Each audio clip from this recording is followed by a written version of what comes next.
Hello, Internet, and welcome to Red Jenny.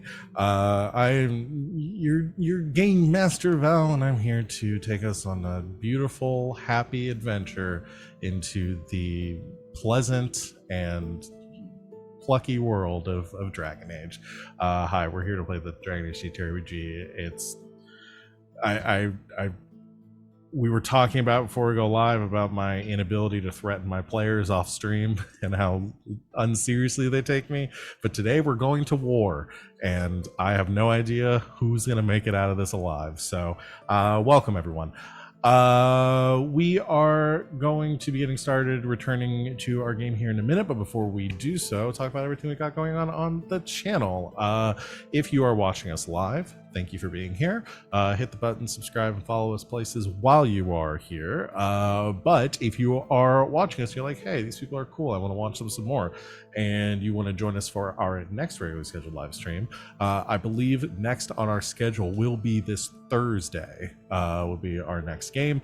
We'll be returning with Elegance and Vigilance, which Sid runs. I will let her talk about that. And we're playing D&D and Good Society. It's a lot of fun. Otherwise, the rest of our schedule is below our face. You can see everything else we do, shows and systems and all that good stuff. I'll also go ahead and plug this because it's my other game that I run on this channel. This Saturday will be the finale of War 47. We're going to be finishing up our Parslings game, saying goodbye to the Metaphor, and sending them off to farewell, or dooming all of existence to a singular consciousness and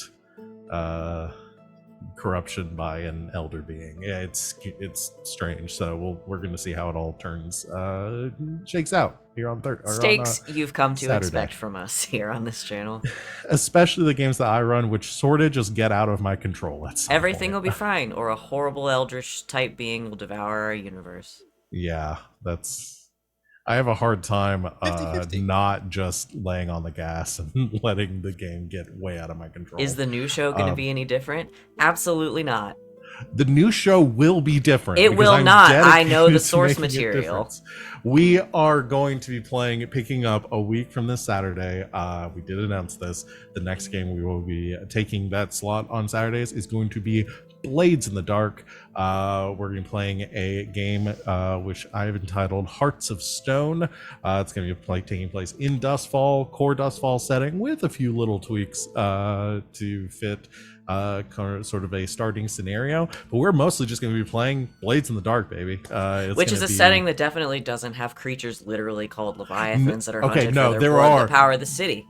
There are, but that is an unsolvable problem. My point stands. It feels like to me the Your unsolvable Honor, will probably become a problem. I am telling myself going into this game, and y'all can clip this so that in 6 months or a year you can throw it at my face when I've completely ignored this. This game will not escalate to a world-ending situation. Hey This guys, is gonna be remember about people and crime. I literally just put a stream marker. Oh yeah. Hey guys, remember when this game was just going to be one little heist and now we're in the middle of a war fighting off a bunch of Darkspawn? I would say the prosecution rests, Your Honor. So, join us for that when it starts next Saturday, or 1 week from this Saturday. I'm going to go ahead and stop talking so I can stop being bullied, and so that my lovely players here can introduce themselves and talk about who they are, what they do on and off this channel, and who they are playing tonight, starting with my biggest bully, Van. And also your smallest bully, just in stature, I think.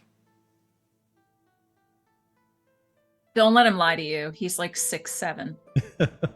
He is 4'5". The cushion of this cool gamer chair that I have is actually on the floor. I'm that tall. Then wait. Hi, It's true. I'm Van. You can find me on the internet doing this, whatever this is. At Savvy Seaworth. Most places I don't really post that much anymore, but I'm on Instagram if you want to be there. And eventually I'll be on Mastodon, where the new GGK account lives. And you can follow mastodon.social/ at Game Nights, as always, Game with 2 Gs and Nights with a K, where we've really just been announcing live streams, but I'll start posting more stuff eventually. But I'm on this channel Thursdays through Mondays, playing in games, several of them, the ones that have been mentioned, mostly, and running Dungeons & Dragons on Saturday mornings, and then I'm on twitch.tv/LBHack'emUp Sunday nights, playing Dungeons & Dragons, which is also, we're about to hit finale land in that one too, which is very exciting. Has LB announced what we're doing after that? I don't think she has yet. Okay, well then I won't spoil it, but we do have fun plans for what's coming after Season 2 of Playthings of the Gods, before Season 3 of Playthings of the Gods. It's gonna be very excited about it. But I'll keep my damn mouth shut, and you can go to LB Hack'em and pester her about it. Tell her I sent you. Tonight, though, well, I'm not bullying everyone I know. I'm playing Venehn, who is an elven marksman, and I think the biggest bully of the party.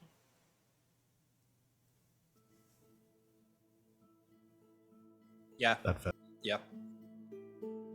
I think that works.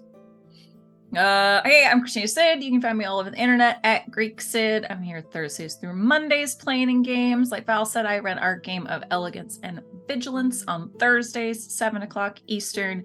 Good Society, D&D, Regency superheroes, solving some mysteries right now, and also the mysteries of who's under the masks. Ooh, check that out this Thursday. Tonight, I am playing Yasmera. Yaz is our Kunari shadow, the most introverted of the party. Yeah, that tracks also. Sup, y'all? It's me, your favorite non-binary sign best friend on the internet. You can find me at your favorite socials at WALLE132, like the cute little Disney robot. Just type it in, you'll probably find me. I don't know how I kept that name for so long. You can find me as a general player here on GGK, Thursdays through Mondays, playing in all the fantastic games everyone has already mentioned. Like tonight, you catch me playing Garas, the Grey Warden Elven Duelist. Yeah, I can say that. It feels good to say that pod. That's off my shoulders. Grey Warden Elven Duelist, who is in a duo of mean girl bullies with Venehn. Yeah. Okay, that's me. Hi internet. I'm Sita. Hi mom. You know who I am. Hi, Mom. You can find me pretty much nowhere on the internet because I don't like it. But check out my Instagram account at john.sita and admire my lovely food. You can also find me here. This is how I like the internet, playing this wonderful game with these wonderful people every Monday night. You can also find me every other Tuesday, usually sometimes when we actually play, doing Escape Velocity. And yeah, tonight I will be playing Andros Philippe Bastille de Cartier, also known as Carter, the human arcane warrior, and the one with the most non-standard forms of therapy from all of the bullying. Fair. Hi everyone, I'm Val. You can find me at the Kraken's Ground lurking around the internet, mostly just here on GGK though, playing and running games Thursdays through Mondays. I've already talked about the 2 games that I run, and this one, War 47s, be there for the finale this Saturday, and then a bunch of other stuff in between, also over on LB Hack'em's channel on Sundays, playing and hopefully finishing up next week, Playthings of the Gods. That's it though. Are y'all ready to get started? So, picking up where we left off last time or previously on Red Jenny, y'all talked to people, cried, and now we're going to war. The end. So where we pick up here I won't do an actual recap of last session. Where we pick up here, or what happened last time was a lot of conversation. I think we started, Garas had just completed the joining with his fellow Grey Warden recruits, most of which having survived, some of which having died. Terry! Terry will make it. And we began with Yaz doing some research, going to the makeshift library that Garahel had compiled for her with every tome that they could find in Hossberg, as well as some Grey Warden manuscripts as well. Throwing all that together, Yaz spent a full day in research, cataloging, and going through all the documents that were located that the Grey Wardens were able to find. A lot of it was less than useful for your current situation. Some of it was useful for Garahel in his war tactics, commander prowess. However, you were able to find some information specific to this being called the Architect, specifically a reference or a passage within the Chant of Light, essentially the Bible of the Orlesian chantry, and an excerpt of this, a dissonant verse, a sort of a heretical canticle within the chant called the Canticle of Silence, essentially outlined in prose the events that led to the first flight. And within this found reference to a being or a magister, priest, a Sidrial, that was referred to as the Architect in this passage.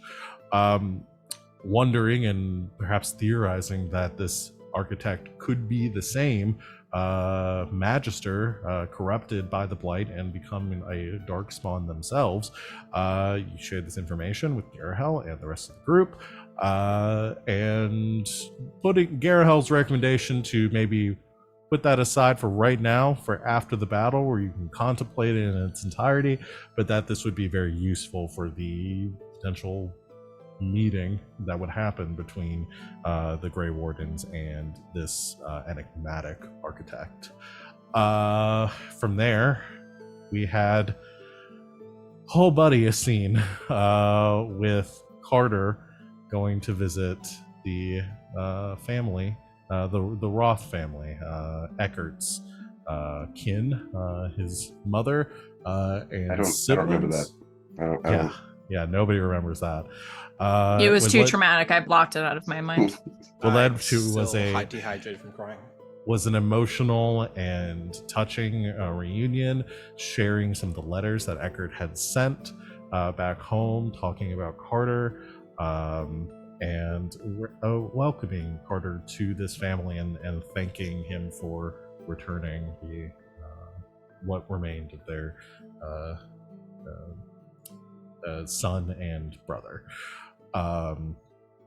You also had a perhaps even more emotional farewell between Carter and the spirit of Eckert that you had seen on several occasions, and that Carter had developed an attachment to, as Carter essentially true named it as a spirit of compassion, and released it from this maybe unconscious binding that it had been subjected to due to the trauma that Carter had suffered at the loss of his love. After bidding the spirit farewell, having a beautiful evening with the Roth family, you returned back to the Warden encampment in Hossberg. And then playing around with time a little bit, we also got to see Venehn finally confronting Lambert Valmont, Captain Lambert Valmont, and Venehn attempted to confront Lambert about not having notified Venehn of his departure and essentially having ghosted him, at which point Lambert, seeming confused, said that essentially turned it back around on Venehn and said that he was sad because Venehn had never written back, as Lambert had left a letter for Venehn and had sent several more in the weeks following his departure, eventually stopping when he never heard anything back from Venehn in return. Venehn asked who the original letter had been left with, to which Lambert replied, Amara, the guard captain for Lady Richelieu, and confidant, paramour, who knows, of Venehn at this point. Bully. Yeah. I've had a whole week to think back over the last 34 episodes of this show. And every single thing I have over her. And I'm gonna have more weeks before I talk to her again. We will see. What mysteries abounding there as to what happened and what caused Amara to do this, and why. However, you cannot. No easy answers will be found here, as you are still in Hossberg on the eve of battle against the Darkspawn, alongside the Grey Warden hero and commander, Garahel. So that is where we are picking up here today.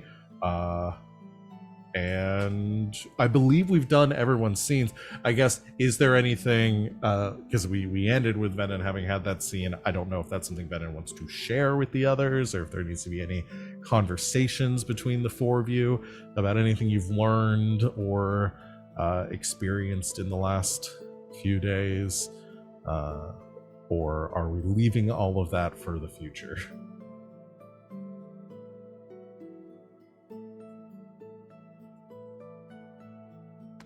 I've been going back and forth about it. Okay. And I think Venehn initially doesn't say anything. Okay. About what happened, or about what Lambert told him about the letters, which I think immediately comes off as strange.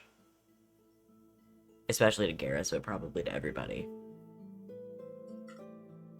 Like, yeah, it was fine. I think, okay. Which is out of character. Yeah. I think, though, so one, Garas wrote a letter to wrote a letter to his father explaining, like, everything that has happened recently. And I think as, like, he is off to, like, drop it off to whatever messenger they have here, I guess he'll, like, come across Venehn in his travel. And he kind of like walks past him and then walks backwards.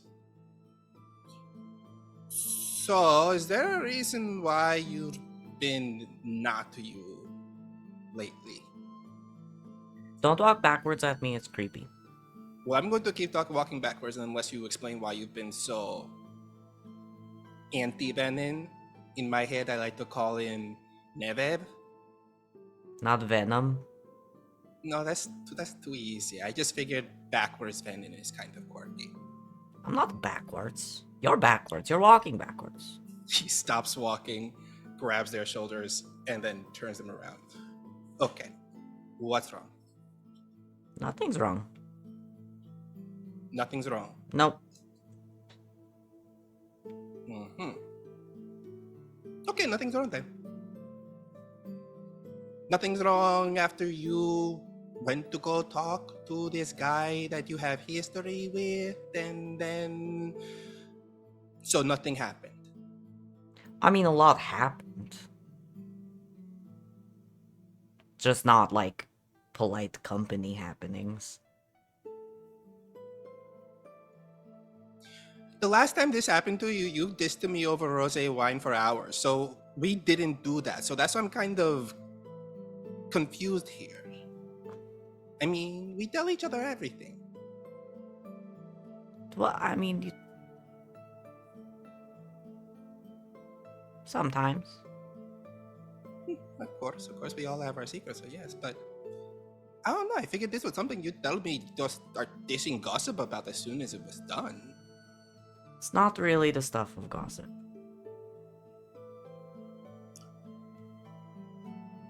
Did he do something bad or something to hurt you? Because I will kill him. Is he still alive? Okay, fair. Okay. It's just that the look you kind of have right now. As something's hurting you. If I know if this guy's still alive, then it's obviously he did hurt you. It's not Lambert. Okay. Then what's hurting you? I don't know yet. Still trying to figure that out then.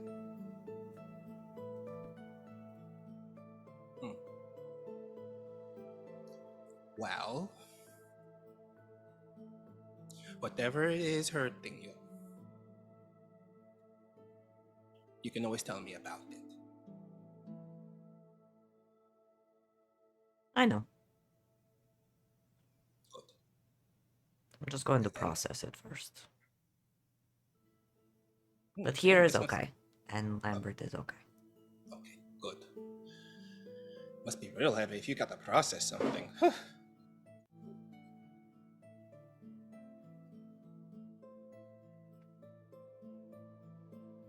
It can wait until we're on the way home.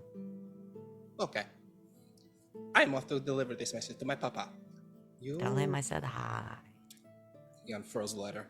Venehn says hi. Yay. Pats Venehn on the shoulder, gives it a squeeze, kisses their forehead, and then heads off.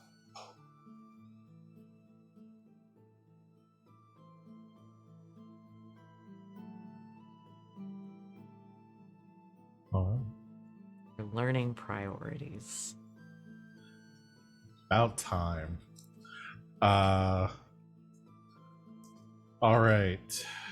I have, I think, finished making a pricing template for this, all this shit that I can use to do this just consistently. It's completely made up, so we're just gonna deal with it because that have been a lot of questions from y'all as to what things are gonna cost. But before we get to that, because that was a conversation off stream that nobody here is gonna understand now that I'm talking about it on stream. If there are no other conversations y'all want to have, and obviously we can do other stuff in between. We have a couple things on the to-do list. Obviously, there's a war coming, and I assume y'all want to do prep. What? There's equipment that I know y'all want to spend your hard-earned cash on.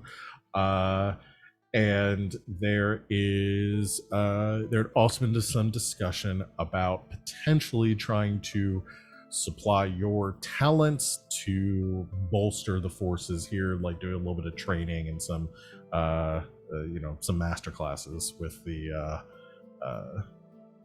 wardens here. So what do we want to do first? Y'all want to do shopping first, or y'all want to do some rolls first? I feel like shopping might be more like... Can we ease into it with shopping? Yeah. Let's get that out of the way. Yeah. All right, I've created our pricing template here. This actually may invalidate some of the pricings I've already given y'all, but we'll just recalculate it. It should be pretty close though. Let me go ahead. I'm going to post in the Red Jenny chat, and this is how I'm going to explain it. So this is sort of a la carte version of just basic weapon crafting. What I would like, the way that this works is it is the weapon base price. So, or sorry, not just weapon or armor base price. I'll go ahead and edit that too. So you start with the weapon or armor base price, and then you multiply it or add things based on what you're picking. So if you want to have rune slots, which is rune slots equal masterwork level for my purposes. If it is masterwork level 1, 2, 3, or 5, it is you get the appropriate amount of rune slots, and the price goes up each time. So we can do somebody's as an example here. So who wants to go first with what they wanted? Carter, do you want to start with yours since we kind of talked about yours a little bit? Yeah, I think like so far mine has like the most bells and whistles going too, so that might be good to go over all those. Yeah. So, and this may kind of change some of the things you want to select here. So you were starting off with some heavy mail. Am I correct with that? So that is a base cost of 75 silver pieces. And you were looking to have 2 rune slots in it, correct? So that is going to multiply it by 25. So that comes to 1875.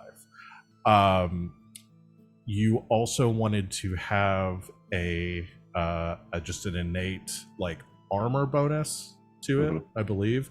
Now you had asked for +2. I'm going to say +2 is going to be ×5. Yeah. +1 is ×2. ×5 is going to put you at a lot. 9,375 silver right now. So I'm going to assume you might just go with the +1 on that. So that brings you to 3,750. Cool. Which I think is the price I initially gave you for the plus. We're just taking down from +1 armor to plus, or sorry, from +2 to +1. And then you were looking to have 2. So you have 2 rune slots on it now, and we were looking at either journeyman or novice. We can decide it, kind of as we go, but novice runes are 500, journeyman is 1,500, master is 5,000.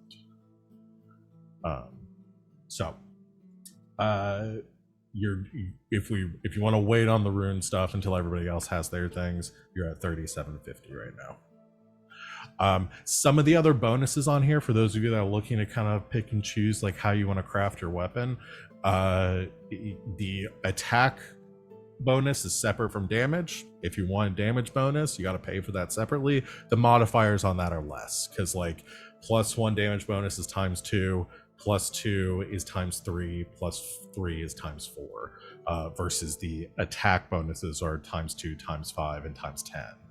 So they go up exponentially. And then the last part here is like the material costs. I've broken those down into the 3, like kind of the categories of material. They give you different benefits. If you look on the chart that I've shown you on before, a steel weapon, a steel or yew weapon, or Drakeskin of Viridian armor give kind of the lowest level of that like high quality armor bonus, armor and weapon bonuses. That's multiplied by 2.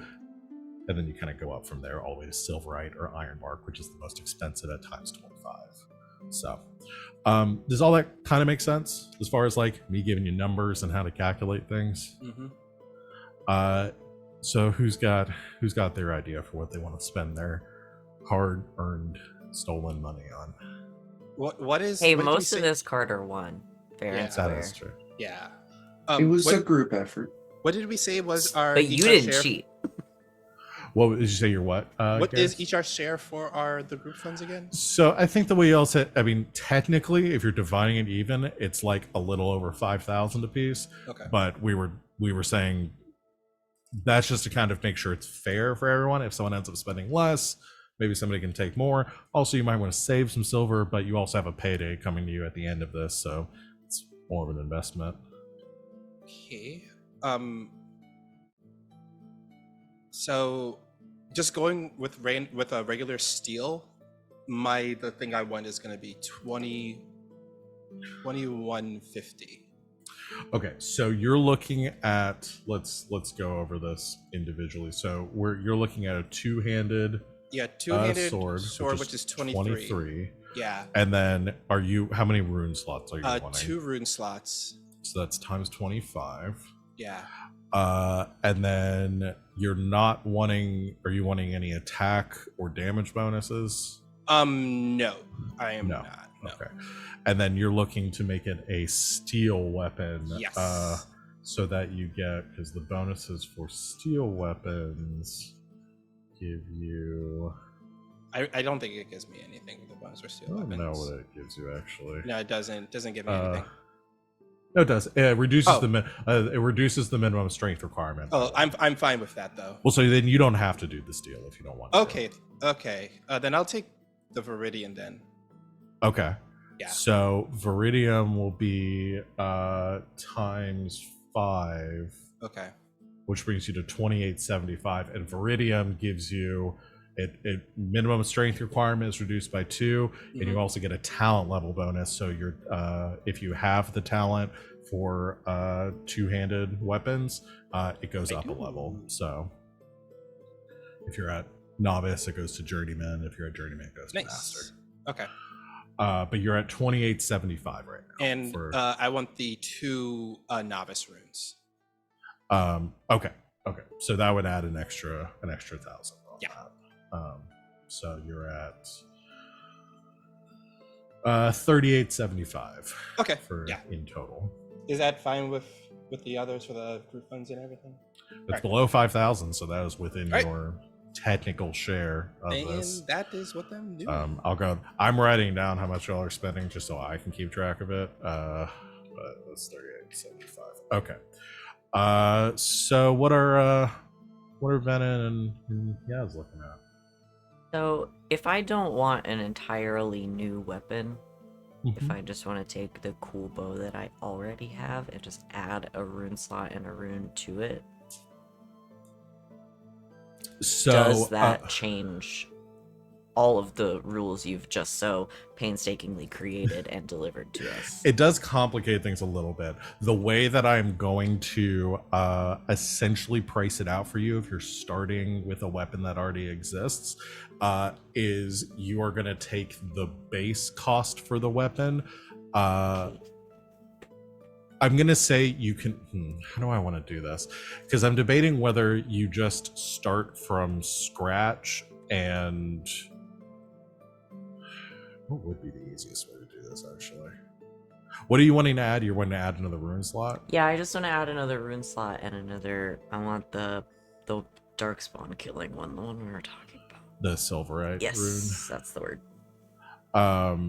So the Silverite rune is going to cost it. That's easy because that just costs whatever the rune costs. You're wanting to add another rune to your masterwork weapon. Yeah. So that is increasing its masterwork quality.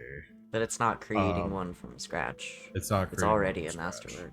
I'm thinking maybe the easiest way to price it is... I think what I will do is I'm going to price out what your weapon currently, what it would be with all the benefits, and then I will have it. So we'll just divide it in half. What? Sorry, I know what you said, and I know you said have it, as in like yeah. cut it in half. But I heard, and I will have it. And I will have it. Well, but then what do I have? What do I get? What do I do? If you have it, So you have a longbow, right? I have a U longbow. Okay.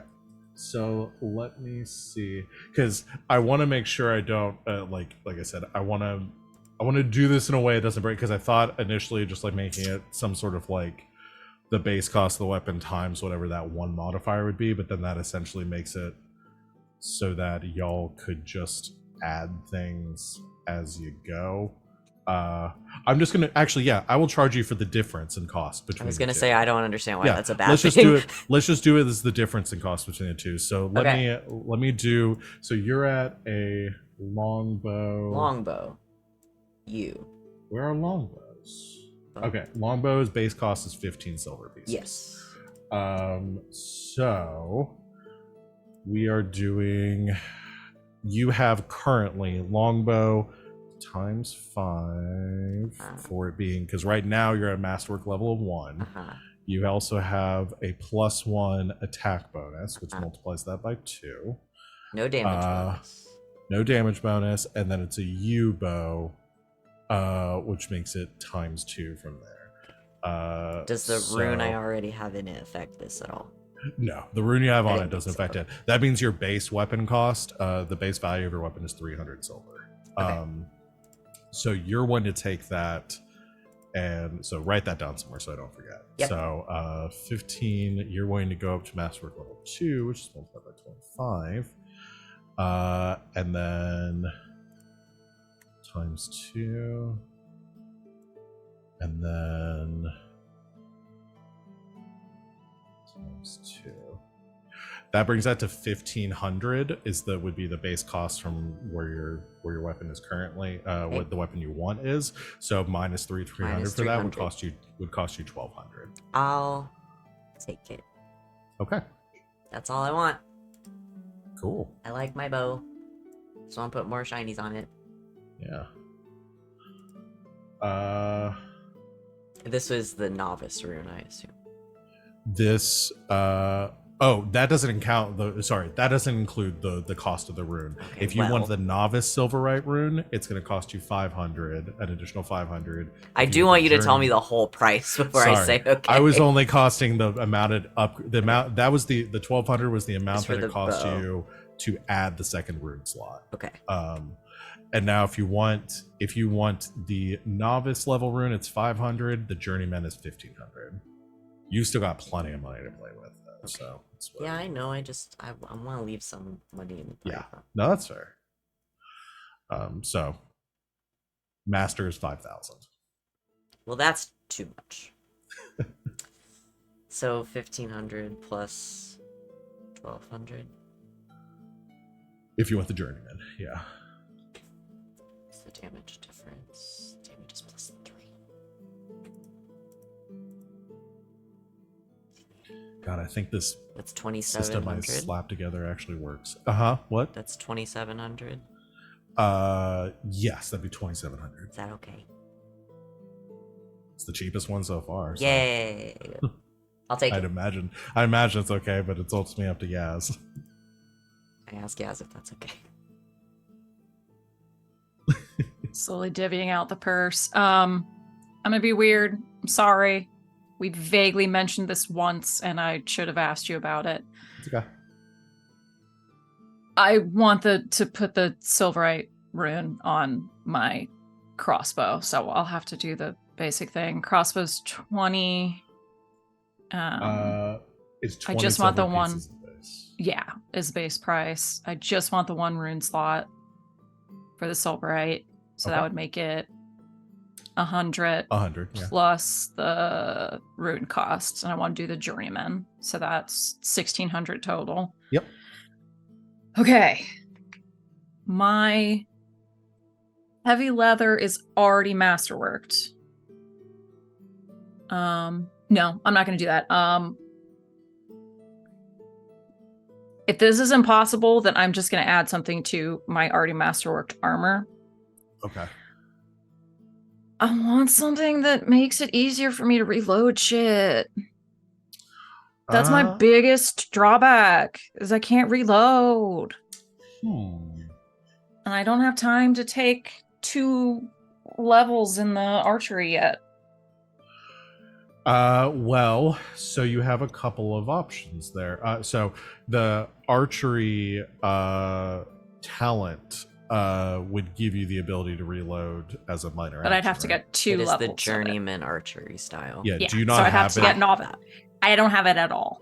Okay. So yeah, you don't have the ability to I don't think you can jump it up by 2 with any of the. What if we pay it's you all one in level. silver? Can she do it then? Pay me. Yes, you, Val, and so Yeah, you. Me? Yeah. yeah. In silver pieces. Okay, you bring the silver here. I was just checking the weapon rooms just to see if there's anything, but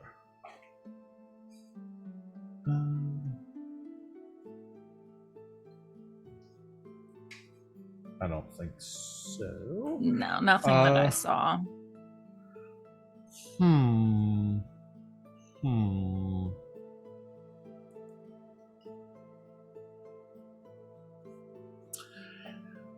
I am willing to create a custom weapon for you that you could let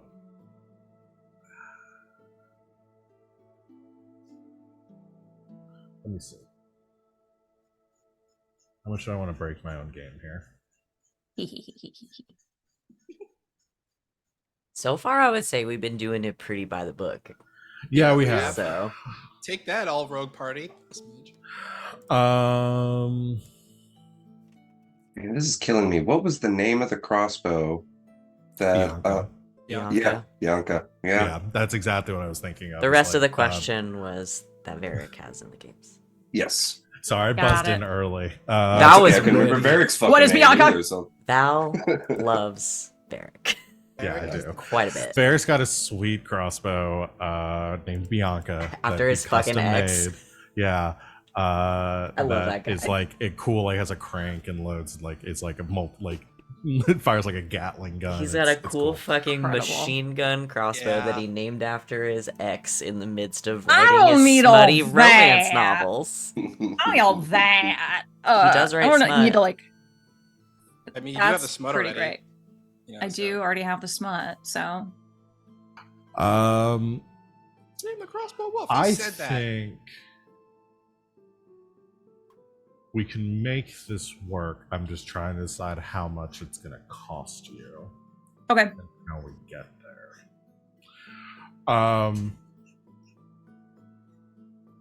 What is the wording on the archery thing? If somebody, I don't know what the. I have it on my sheet. Do. That's our archery style. The novice or the journeyman? The one that lets you reload. It is due to long hours of practice, you can reload faster than common bowmen. You can reload a bow as a free action and a crossbow as a minor action. And that's all I want. That's the journeyman talent. The novice one is the one where if you aim, you get a +2 on your attack instead of +1. Yeah. Here is. I'm gonna make it hurt as far as cost goes. But if you That's want to fair. get there, I think we can get there. I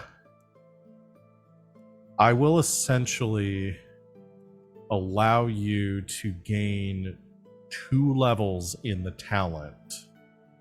Okay.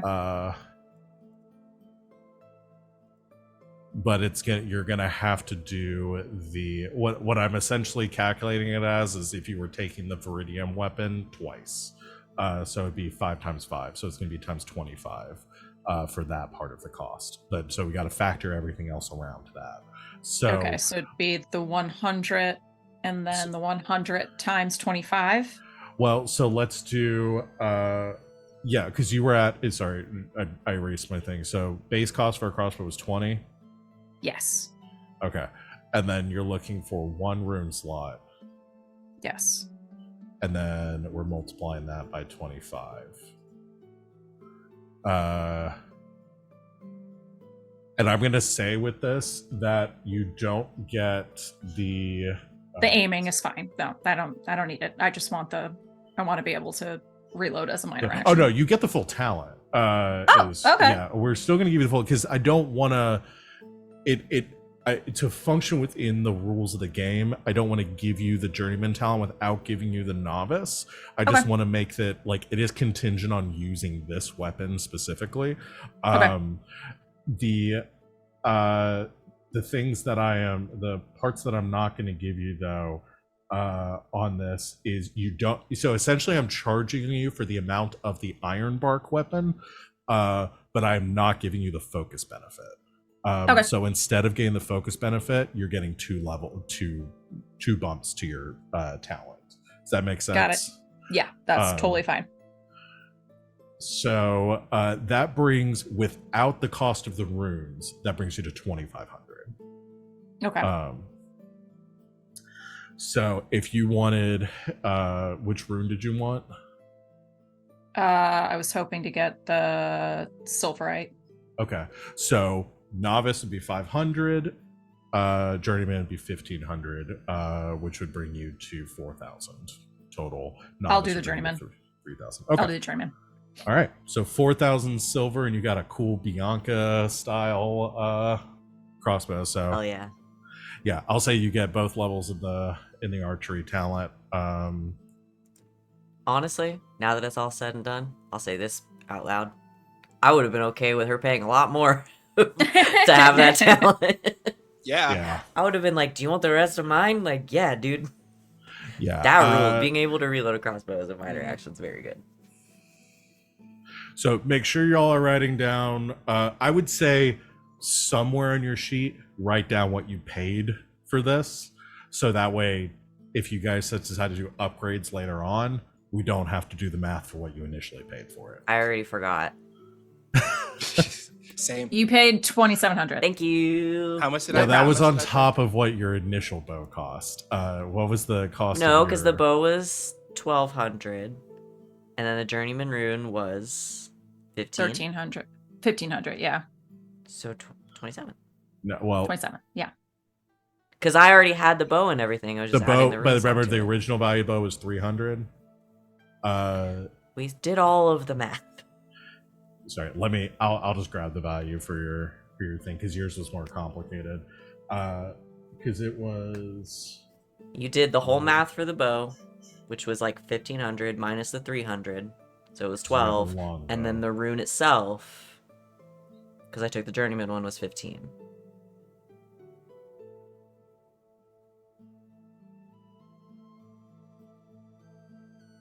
And 1,500 plus 1,200 is 2,700. The base price for your weapon, the base cost for your weapon is 1,500.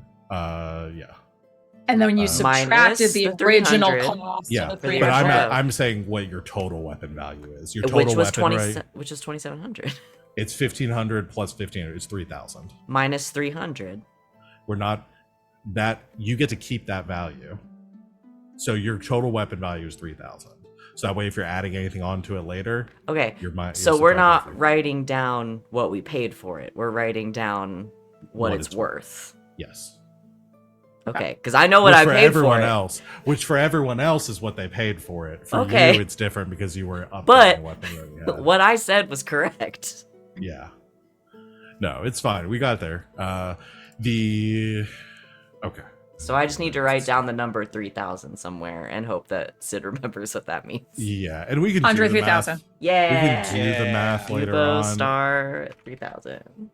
No, We can now do the that math later we've on if we talked need it out, to. I'll remember. Oh. Yeah. I'm putting this in my note. In my notes. It didn't. It's weird. When you have too many windows open because you're trying to DM a game that It's has a not- shit ton of rules, and also you had to invent new rules because your players overcomplicate Yeah. things. It's not even the windows being open. It's this OneNote has gotten Too chunky. insane. You should archive The- some of it, and I guess you need it though. Right? No, I need it. This is all stuff that I could need at any moment. jeez. I just have to keep it all Ah, here just jeez. in case. Okay. That is everyone's gear. Y'all have fancy new equipment. New runes yet is Oh Is it- yeah, you were the one that hadn't decided yet. yeah, because I'm the one potentially spending the most. So is everybody okay? You I'm got already 1,000 spending- left from me. You have like 12. You have 1,100. You have 1,125 from me. You have more than that from me. Because it's worth Yeah, you've 3,000, but I only paid 2,700. So That's you've a got deal. 2,300 plus another 1,000 plus. Yeah, I think you've got plenty to do what you need to do. Yeah, you could do a Cool. lot of other I'm gonna- stuff. I'm I gonna- do like I'm to gonna think that Venehn like cut a really sweet deal with one of the merchants that came back. Was like, you guys paid It's a what? Baglin.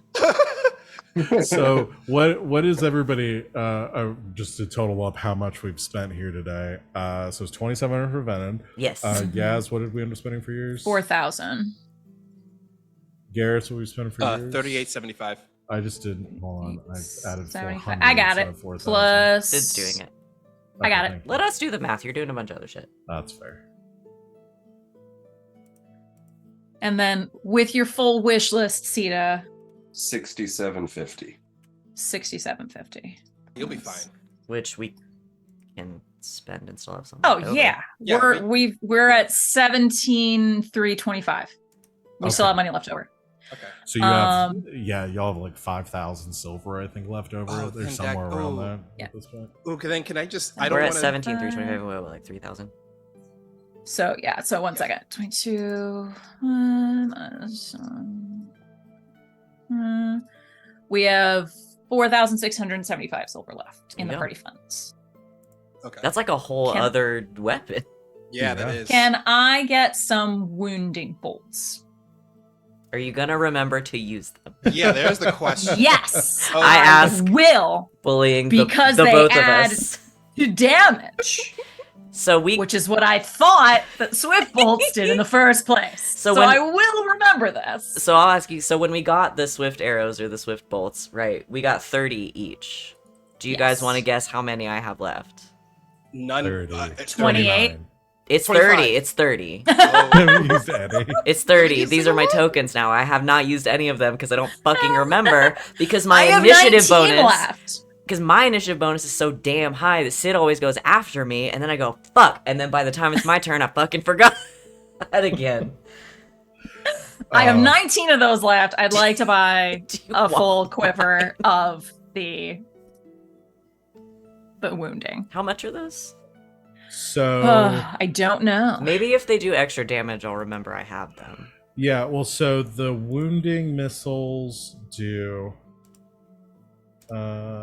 Yeah, I think plus that two the to s- damage. Yeah, they're the same as the Swift, except they do it to damage instead of to hit. Yeah. How much do I charge y'all for them?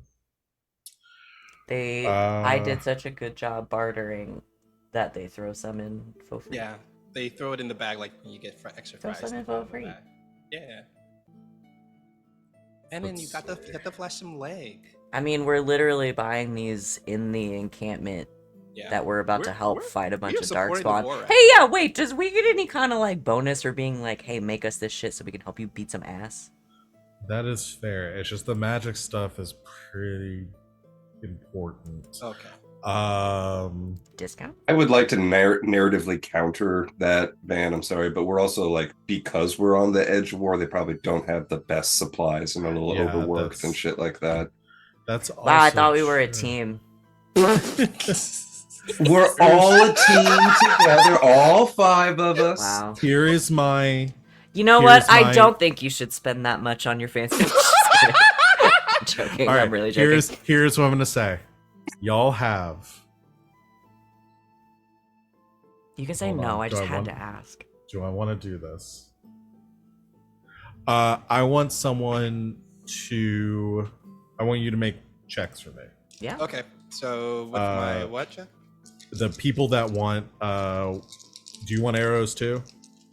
No, Garrus? I was just gonna get a finely tailored leather duster to bring my defense up to 4. Oh, is That's all that I just was- like a? You just want to. Yeah, but with a. Sorry, let's deal with the arrows first. Since I'm dealing with Okay. the arrows right now. So those that are doing the arrows, just make me a. Y'all bartering, either of you? No, dude. I have persuasion. I'll give you persuasion. I have climbing. Does that? How hot no, is the give me- merchant? Does that count? Give me a persuasion or bartering. The test difficulty is a 15. The amount that you get on the stunt die is how many arrows you get, Okay. Well, but you get them for free. that's a 16. Yeah, +2. That's a 16, and this is my dragon dice, baby. Nice. So you have 6 wounding arrows. Give me 3. Please. You, Can I roll for yes?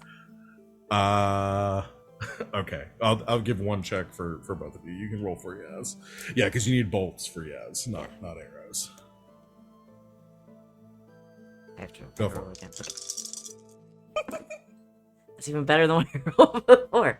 That's a 5 on the stunt die. Sorry, but I rolled a 6, a 5, and a 5 +4. Okay.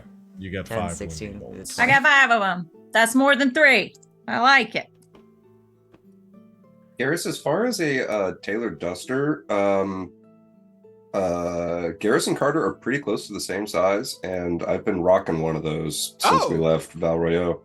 Oh Might- yeah, that's Might, right. might have to do a couple of alterations have to it, but you Carter's could old just coat? have mine. Yeah, Yeah, if you want it. I'll take Carter's hand me down. You can do it. I'm not going to charge you for the cost. Okay. Technically, cost of labor is free for y'all right now. It's just the equipment So cost. then, in just the, that case, can I just material upgrade it to get me some armor bonus? So you want to actually do you want to do an upgrade on this one too? Yeah, give it All right. +3 armor bonus. So what is the That'd be a base journeyman. cost on.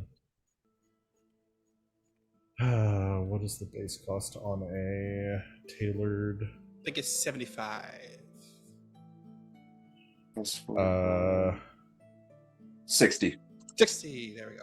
But since it's a hand-me-down, I'm just up. it still costs though. So you want a light.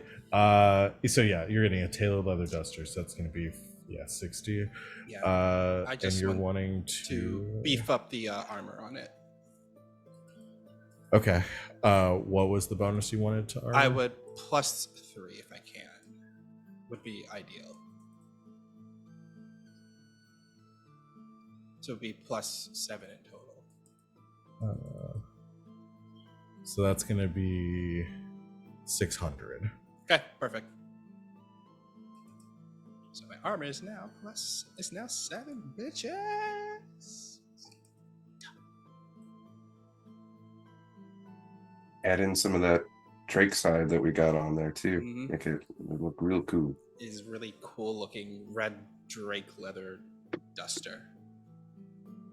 All right. Is that it for shopping? I think so. Yep. Alrighty. So shopping has been concluded. We've got time to decide how. Wait, I have a question. Yes. This like the city that we're in. I know we talked about this a little bit last time. Because a lot of people like up and left. As far as like the local economy, is that like all Grey Warden and Chevalier shit now, or are there still people here that have like shops open and stuff? There aren't individual shops open. It's mostly anyone that was still in town that needs work to do, or that hasn't, or that can work, has been kind of like conscripted into, not like as full wardens, but like if there are any surviving shopkeepers that want the protection of the wardens and are staying in Hosberg, they're working like in the smithies and stuff for the wardens right now in exchange for like food and protection and a place to stay. Gotcha. But like individual shops are not open. Okay. Does that change what you wanted to do? No, it just answers my question. Okay. So you wanted to potentially help with getting the troops together. So we went over this a couple of weeks ago as far as like how the mass battle mechanics are going to work and the sort of odds you're going up against. The main areas that you have here to potentially help Garahel. Oh, here's what I'm going to say. Garahel, cunning military lore is going to go up from a +4 to a +5 because of yes. Not a +7, +5. It could be a +7. Nope. Gets that. Did bonus. I roll for it to be a +7? That was Nope, way you too did fast. roll for it, and you got a +5. Oh. So he's no. Well, you did roll for it, and I'm bumping it up 1. I'm not bumping him up 3 because He only had a did few some- weeks. Yeah, Give me a he's got- month and he'd be a fucking master. So Yeah. So I'm giving a +1 bonus for that. The things that can help out, because I won't go over the mechanics in detail here, because we're going to be getting into them here in a bit anyway, but each side, you can help the wardens based on the kind of troops that they have available and the resources they have available. But they only get those bonuses for certain times in the battle. So, like in the opening stage of the battle, things that help, having archers, rangers, scouts, that kind of stuff helps in the opening moves category. In the main engagement side, having infantry, Mabari warhounds, like heavily armored warriors and stuff. That's in the second stage. Third stage, cavalry is the name of the game there. That's like mostly what's going to add bonuses on that side. So there's there are certain ways that like helping, like things that can help with that side of the battle. Now there's only a limit, there is a limit to how much you can do. Obviously you aren't going to be able to go out and recruit a battalion of Templars or something for your cause here in the last 2 weeks before the battle, but you could, as a group, focus your time to helping to train like scouts or archers or something. I'm gonna say as a group, like without spreading yourself too thin, it's probably going to be more helpful for y'all to be doing this together than each of you going and trying to train an entire group of wardens or something on your own. So it's really up to y'all what you want to try to help with and the ideas that you have. Mechanics wise, you're going to be making a roll to determine whether or not they actually get the benefit here. The roll is easier the more people are assisting with it. So the more of you that are splitting or attending to helping with that, with those preparations. So here's my thought. Yeah. Okay, because this is a way we could probably get better advantages, but also spread ourselves out at the same time. Carter and Garas are melee fighters, whereas Yasmera and Venehn are more ranged and scouts kind of people. Why don't we do it that Venehn and Yasmera are training like either the scouts or the ranged, while me and Carter are training the more melee fighters? How's that sound? Yeah. Works for me. I think that's a I'm good muted. use of our I think- time. Yeah, I think that's fair. What I am going to say, so the way I was setting this up is that difficulty is going to reduce by, it starts at the highest difficulty, it reduces by 1 for each person that's assisting. So for 2 of you assisting on a task, the difficulty, the target number you're looking for is a 17 on the roll, in order for this to work out. And the check that I think I'm going to call for is going to be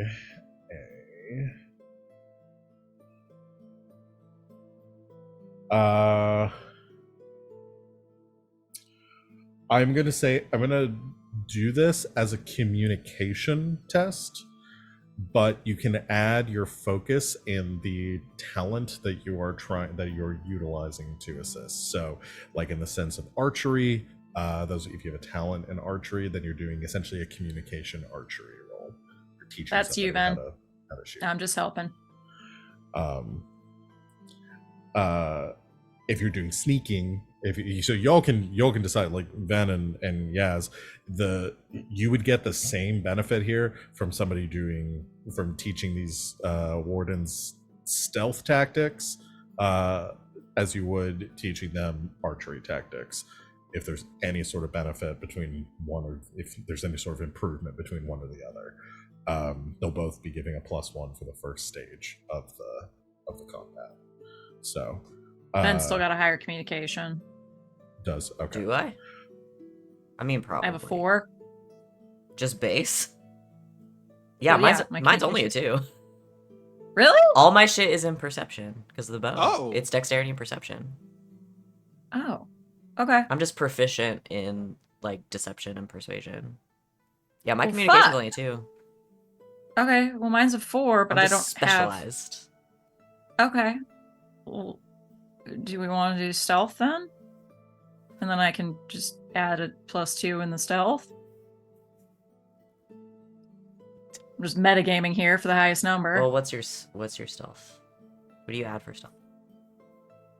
Well, I just thought we were adding the focus, so I have just the +2 focus. for Yeah, stealth. So you would be 4 plus 2. So my stealth is 4, my communication's 2, so it'd be 2 plus 4. So it's the same number. Oh, okay, well, there you so go. it'd be your hold on, Venehn, your focus is your focus bonus is still a +2, so it'd be communication would be 2 plus 2. It'd be 4. You're not adding your full check value. Do you understand what I mean? Like No. you're essentially adding your proficiency bonus to it, is in D&D terms. Okay. Your focus bonus to it. Yeah, So my you're- total focus and stealth is 4. That's without my dexterity. I have extra Yeah, stealth. he shit. upped it last time. Oh, how's your focus bonus of 4? I have That's at least crazy. I have at least one item that's giving me extra. I think I have 2 items that are giving me Oh. extra to stealth. Extra stealth. Yeah, I keep Okay. upping it. That would make sense. It's a 4. So you have a +10 bonus in total on stealth checks? Yeah, because I upped my dexterity to 6. Damn, Because I saved that point last time.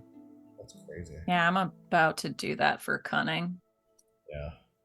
Sorry, I was looking at your sheets. Yeah, your stats are crazy. Yes, but so yeah, I so that's what I'm rolled saying. good, Is that remember? my I know, dexterity is it's 6, my total stealth better than focus is a that. 4. Yeah. Yeah, I'm that about to makes jump my sense. cunning to Yeah. 6. So yeah, I guess it would I be the saved same mine. either way for each of you. That makes sense. I can see Um, how in this system that number would be confusingly high. Yeah, It's because I keep getting. I have a couple items that, You have a couple items that give are me added to your extras, yeah. stealth. Gotcha. and then I was Crazy. able to get my dex to 6. So yeah, so if we're going that route, it'll be the same number. Yeah. Yeah. Both of us. I guess it just depends on the flavor then, It's up to y'all. or how lucky you feel. Do you feel lucky? Do you? I don't know. I just had 2 good ones in a row, and that makes me nervous. He had some pretty good rolls today, though. But also, you have a nice little number to fall back on, so I'd say go. You want me to do it since I'm known for rolling 17s Yeah. anyway? You take Yeah. it. If you roll 17, you die though. Don't. Oh, okay. No, that's fair. All right. So I'm adding +6 to this. Okay.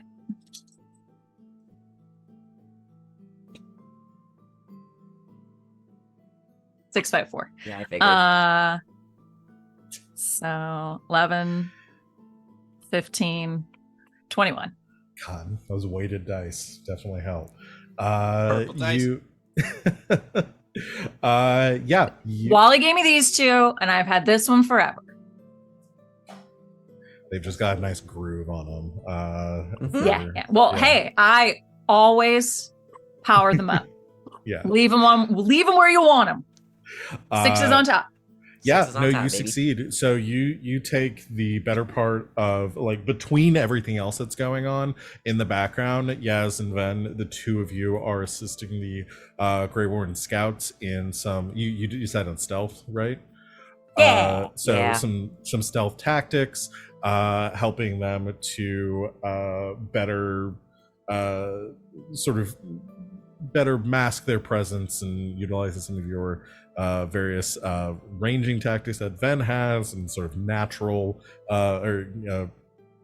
exploration gifts, and then Yaz's sort of one with the shadows nature as well. So yeah, between that, then I will be giving to the wardens a +1 bonus in stage 1 for scouts. And that is sorely needed with all the negative modifiers that they have in stage 1. All right. That is so that's half of it. Other half, Garas and Carter. What Yeah. are y'all doing? So they Garas and Carter, I guess they're offering like to help train like the infantry. I guess that's the one. Yeah. Yeah, definitely helping train the infantry. But what Garas does is he like takes, because all of the Grey Warders, they're basically big beefy dudes who use heavy weapons to hit things. But he's also taking notice of anyone who's having a little bit of like coordination trouble using the heavier weapons, and he starts offering to teach them basic dueling style, just so they'll feel more comfortable in using lighter weapons but still be more like deadly and precise with their attacks. Okay. So that would be basically me asking if I could roll using my duelist for duelist focus along with my communication. Okay. Yeah, I mean, I can justify that. So is Carter gonna help? Are the two of you gonna work together to do this, or is Carter gonna be? I know at some point Carter talked about training some of the warden mages, in utilizing some spells that Carter had. I don't know if you'd want to attempt that separately, or just help Garas with. I think I'd rather just help Garas. Okay. Yeah. Which we can say you're still narratively that can still be happening. It just won't get the we'll just go with the one bonus if Garrett succeeds. So yeah, go ahead and roll. Test difficulty number is 17. Ooh, that's a 4, 5, and a 6. So that's Y'all. 15 plus 7. That is 22. All right, 22 definitely succeeds. So I will give a +1 bonus to infantry in stage 2. And they already had bonuses in stage 3 for the chevaliers, which I wrote as cavaliers. That's not the word that I wanted to. Oh yeah, my favorite sports ball team. Chevaliers. The Chevaliers. Hosper Cavaliers. Come to the quarters, the Hosper Fuck do you Cavaliers. spend chevalier? Oh, there we go. I took a long time saying that sentence, hoping I could desperately remember what city the actual Cavaliers were from, and I fucking lost it. Is it Houston? Houston Cavaliers. It is Houston! It's Houston. God damn it. Sounds I think. Should have just said it. right. Fuck. All right. Hate it when I'm right and no one knows. 2 weeks of training alongside the wardens, the assisting Garrus and Carter, assisting the infantry in preparing for battlefield tactics, utilizing some different fighting styles. I mean, your duelist style, like sort of finding ways to incorporate that in a sort of a military incursion.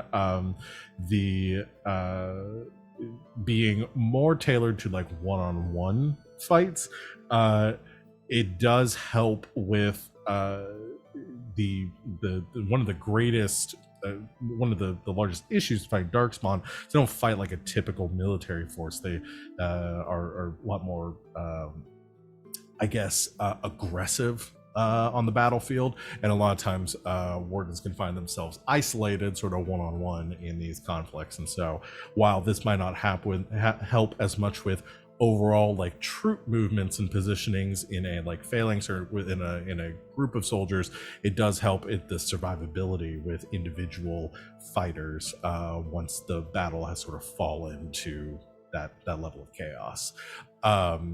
Carter, you help with training some of the mages, providing them with some additional tactics and spell work they can use to sort of bolster the wardens on the battlefield.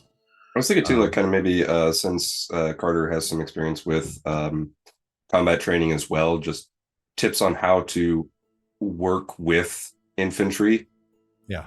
You know, because they mages do a whole lot of book reading and stuff, but yeah, which the warden mages obviously have. Like, there's a strong leg up there. They're always used to, like, most of their experience now is in combat. A lot of them are apostates or other criminals that have found their way to the wardens to, you know, escape having to be sent to the circle tower or made tranquil. So they are you have that benefit already, but as somebody who has a lot more experience and who has been doing this for a while, and then you are circle trained, you are able to provide a lot of insight to them to how to work effectively with the infantry that they will be fighting alongside. So those 2 weeks pass a lot of council, like war council meetings with Garahel and the other warden leaders. Eventually, a few days out, the scouts begin to pick up on some of the frost beginning to melt, like the temperatures beginning to climb. There's a general sense of tension and anxiety of the darkspawn fully rousing and losing your sense of surprise and advantage. And Garahel decides that the time for mounting the assault is nigh, and that they cannot wait any longer. So on a early morning, before the sun has even risen, the warden troops are called to march, and you are brought as well, traveling on horseback with the rear guard, with the commanders and the other warden officers, while most of the wardens march on foot quietly across the ice-capped plains outside of Hossberg to the northeast from where you're currently at, to the entrance to the deep roads that they have scouted out. The dawn's light begins to rise up over the horizon, and the lines of wardens have settled and begun to prepare just over a ridge. You have Garahel planning with some of the commanders in a small sort of commander's table that has been set up on the back lines of the division. He's got a map that is stuck down with daggers into a small kind of like folding table there, where he's pointing out and positioning some of the troop movements. Lambert is there, representing her as the commander of the Chevaliers, as they are preparing to ride south and around the battlefield to prepare for the last stage of the conflict, after the explosions are detonating, as their signal to ride in and flank from the south. You have the warden scouts that are preparing for the initial volley to bait out the darkspawn, but there's also a separate division that has prepared and separated into 3 teams, each with 5 of these explosive barrels that they are going to be, each with the Red Jenny logo on them, that are going to be brought to the 3 entrances to the deep roads that they've scouted out. Those will be placed after the main conflict begins and detonated by the scouts, so that and after the 3rd detonation is when the Chevaliers will sweep in. You can sense the tension and anxiety in the air, especially Garahel is putting on a very confident face and is giving orders to the soldiers and sort of inspiring the wardens around him, going up to some of the non-officers within the ranks and clapping them on the shoulder, sort of trying to like psych them up. This is not a large force. I think, as I said before, it's about between 500 and 800 Grey Wardens here. Not a large number at all, but you can see that they are all sort of inspired by Garahel's presence. But I think the 4 of you, having worked with Garahel for some time, can definitely sense a bit of apprehension and anxiety in his words and in his posture as he's giving this sort of bolstering the forces around him. And finally, returning to the back lines, giving the orders as the wardens begin to separate each of their commanding officers in their separate battalions. Garahel looks to the 4 of you stoically and says,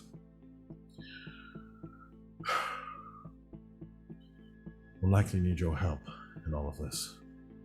Stay by me, and I hope I can count on you if things don't turn in our favor." We didn't travel all this way just to run. I mean, like, what if we just turned around and went home? We're not gonna do that, don't worry. Well, you can't, looking at you, Garas specifically. But the rest of you, I'm going to blame you if you did. We are not known to flee. I think I picked up on that the first time you rescued me from a burning carriage, so... Thank you, my friends. We like the drama. Also, we like you too. And Garahel shakes hands with each of you. Walking over, he mounts on the back of Crooktail. The griffin kind of his wings sort of fluttering a bit as it stamps forward. He moves up to the hillside overlooking the broken several this village that once sat here that's long shattered away, burned to ruins, and leading down to the valley where these darkspawn encampments. You can see some fires smoldering in the distance. And Garahel looks out to the officers and grabs a war horn from his side, brings it to his lips, takes in a big breath, and then lets a low echoing bellow out as you can begin to hear arrows firing through the night and sounds of conflict beginning in the distance. And that's where we're going to go ahead and take our break here. And we will come back to the Battle of Hossberg. So thank you everyone out there for watching. We will be back here in a few moments to finish up, do the rest of our session, see what sort of trouble our heroes get up to, and maybe even see how the battle turns out. Probably not today. This is probably going to take at least 2 sessions. So we'll see you back here in a few moments. Go rest, get a snack, whatever you need to. See you back here really soon. Stay tuned. Welcome back, Internet. Thanks for hanging out. So we took our break, but we're going to be jumping right back in as the Battle of Hossberg begins. And we're going to be introducing a new little mechanic here. I want some. Let me actually put on some battle music kind of stuff. Get us in that mindset. Perfect. So, we are the war horn sound. You can hear the the wardens calling to arms, and scouts and archers begin to make their way as the vanguard pushes forward in this tactic to draw the darkspawn out. You can begin to see some movement from the darkspawn in the valley below, and the war has officially begun. So we're introducing a new mechanic for mass battles here in a new mechanic for us. This is part of the book, not some bullshit I'm making up like everything else. And I'm going to need all your help for this too. So the way this is going to work, obviously, this is a battle. This is a war. Individual contributions don't really matter as much. Y'all, the assumption here is y'all are helping and doing things and stuff in the back, but we will only zoom in on what y'all are doing at very specific points during this process. However, the main mechanic here is going to be roles between the two commanders, namely Garahel against the Darkspawn General. Yeah, our dad's gonna beat your dad's ass. Now, as fun as it would be for me to sit here and roll for your dad, roll for Garahel, and roll for them, and just sit here and just say a bunch of numbers for the next 30 Your minutes. definition of fun is so weird. Yeah, I don't want to do that. So instead, I'm going to have y'all are going to roll for Garahel and the Wardens, and I'm going to roll for the Darkspawn. Here's how this works. It takes place over 3 stages. We're going to start rolling for the first stage to determine who wins the first stage of this conflict. Once one side has to win 2 out of 3 stages in order to succeed in the battle in its entirety. You know your objectives. We've kind of set up already kind of what's going on and how these phases are going to go. So this first stage of the battle is the opening moves. This is the opposing forces beginning to move into position, initial skirmishes, and this kind of setting the stage for the rest of the battle. The contest here is going to be opposed cunning military lore. Garahel is rolling with a +5. No, it's 7. We said. The dark spawn is rolling. I'm just moving right along from that. You can't gaslight me into giving you better numbers. The dark spawn are rolling with a +4. So Our a guy is couple so of smart. He can do like 30 push-ups. now here's the difference here. The test difficulty is different for each. Y'all, and we're going to be doing multiple checks here, so we can divide it up and one of you can roll at a time, and because this is going to take place, this is an advanced test, so we're tallying successes on the dragon die.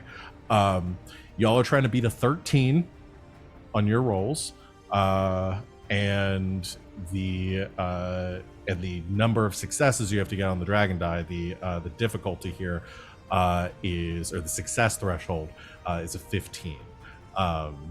So once we've gotten to once the one side gets to 15 total successes, then they win that stage. Now there are some unfortunate factors that are coming into play that will modify this. Now the Darkspawn have a test difficulty of 17, so they have to roll a 17 or higher to even get any successes on their checks. But they only have to meet the 15 as well. The Grey Wardens are outnumbered 3-1, so that gives them a -2. And the enemy is currently in fortifications, which gives them a -3. So you're dealing with a -5 penalty. So these are just straight rolls. Well, you got +1 for scouts. So you are rolling with a +1 in total. The Darkspawn are rolling with a they have a +1 for their specialized troops, the Shrieks that they have, which will give them a total bonus of +5. But again, they have to hit a 17 to even succeed on these. So we're gonna do these one at a time and do these and start tallying results. What order do we want to go in? Do we want to go in normal stream order? Does somebody else how do we want to do this? I'll go first. All right, let's Stream go order. stream Let's order. do it. So I'm gonna bring I'm not up afraid. bring up something to keep tally here. So we go Wardens, Dark Spawn, and I'll bring up my Roll20 so I can roll dice. So I'm adding a +5 to mine, and you're adding a +1 to yours. All right, so let's do the first roll. I ain't scared. Go for it. Got this, man. It's pretty good, I would say. I rolled 3 4s. Nice. So that's 4, 8, 12, so 13. 13 on the dot. Which is exactly what you needed to succeed. And What did you get on the stunt die? I would say a 4, my that's friend. right. That's right. I forgot Because you they're put all 3 fours. 4s. Yeah, that's right. All of them. So you got 4 successes on this first roll. The Darkspawn did succeed with a 19. And But I rolled 3 4s, which means you can't stunt on these, something. unfortunately. But no, I rolled 3 4. I rolled 3 of the same number, Oh, I think Three of a kind.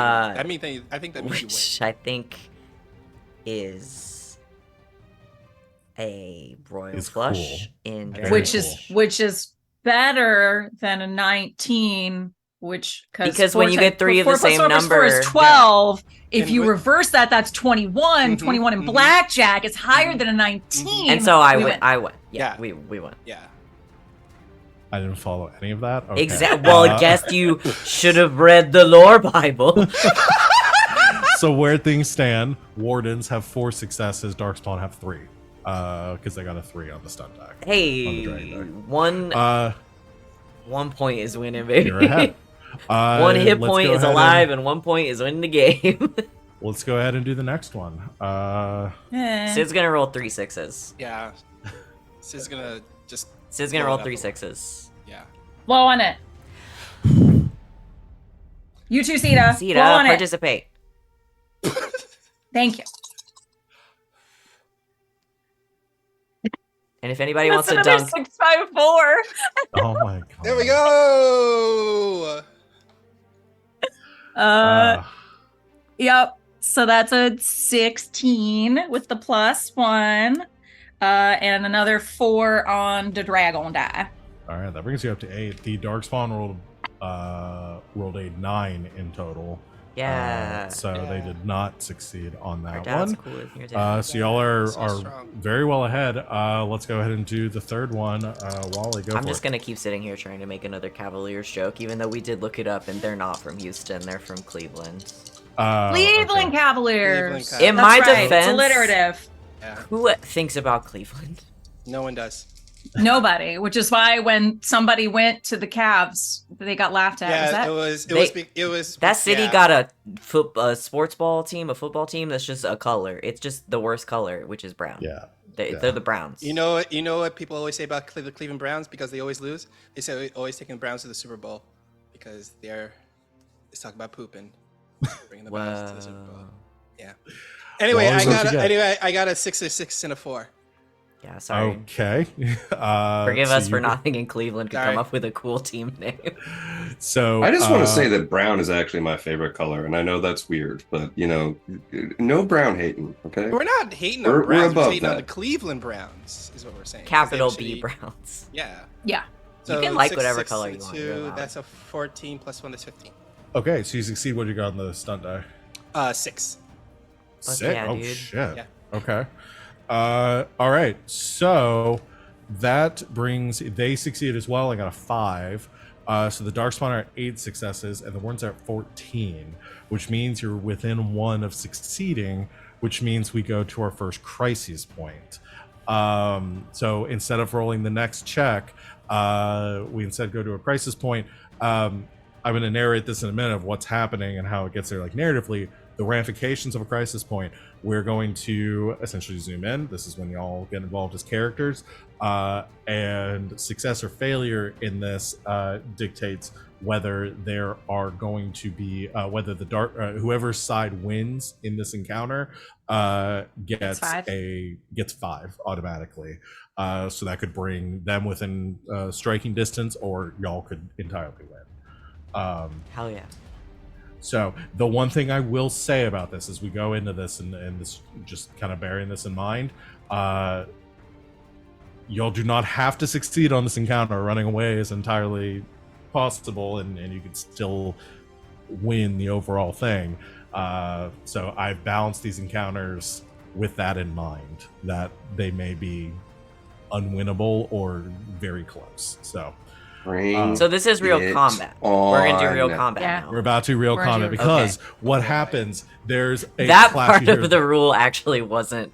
That was the one Yeah. part I wasn't clear. Yeah. So here's what happens. We're gonna fight, yeah. Garahel begins to on the back of Crooktail begins to shout out orders. You can see the Griffin taking flight, moving over areas of the battlefield. Garahel moving from taking this like commander's position here, shouting out orders, reconvening with some of the other officers in the air on the backs of their own Griffins, giving orders to the wardens. You can see the plan working very well. Darkspawn, you're hearing roars and screeching coming from the tunnels at the bottom of the valley.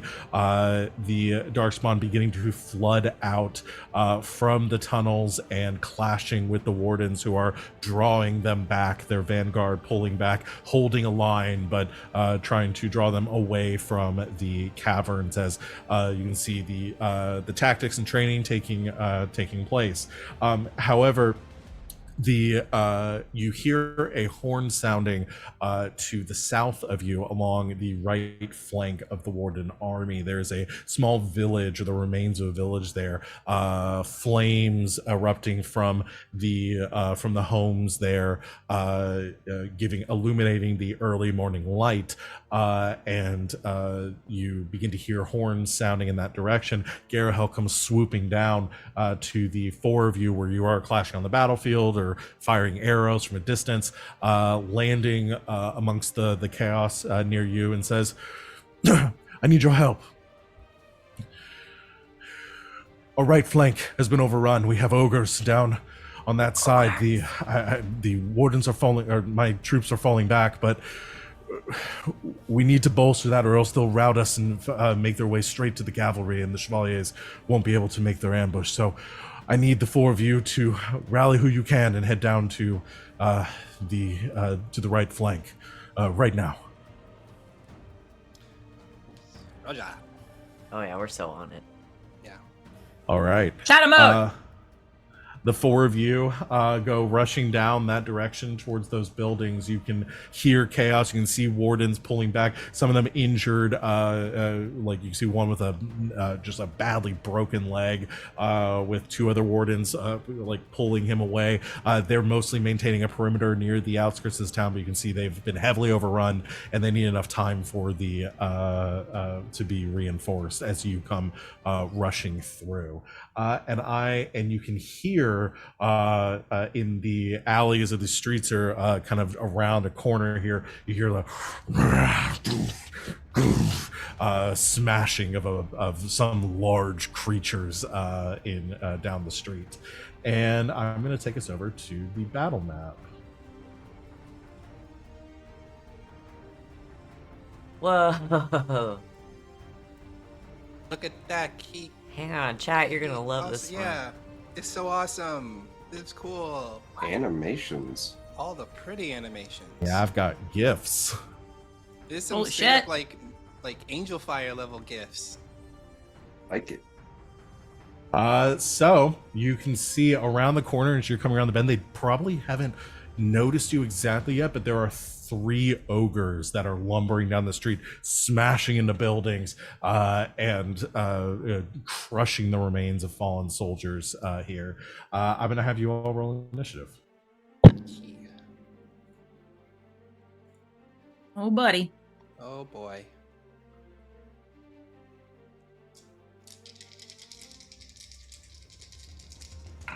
Nine. Now I roll like shit.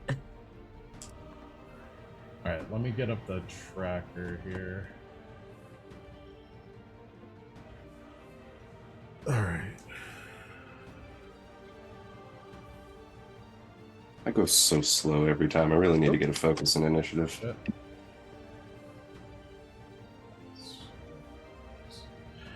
Can you all see the turn tracker here? It kind of has Yes. numbers in already Yes. from our last fight. I'm just Yeah. gonna edit Yeet. them. Ogre's got a 7. Then what'd you get? 8. Well, you Before beat the him. ogres. For the ogres. 8. Carter. 9. Yes. 14. All right. Listen, Garas? first is first. 15. All right. Not as the numbers aren't as sexy this time around, but you'll still don't beat worry. them. Still And before the ogres at least. Oh, I gotta check one of We'll them work it out. here. Yeah, we got this. Okay. So Garas, you're up first. I'd like you to make a perception check at the start of your turn. Ooh, okie dokie.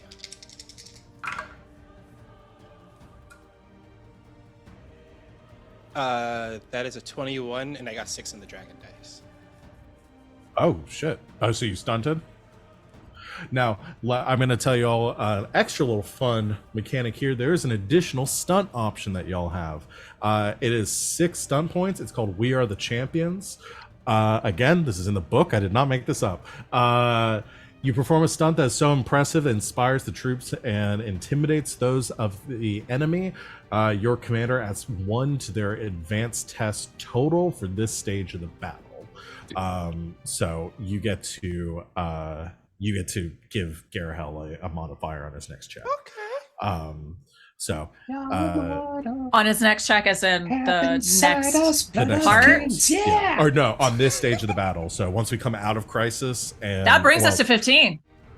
Well, no, you'll not to the not that doesn't okay. end it Okay. right now. Oh, okay. I was like, it's like, yeah, fuck you, bitches, and we just Yo, just peace out.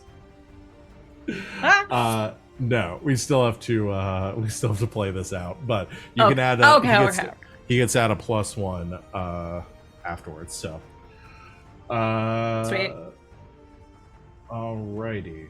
That is so you rolled a 21, you said? Yeah. All right. Do I get to use those 6 stun points for this?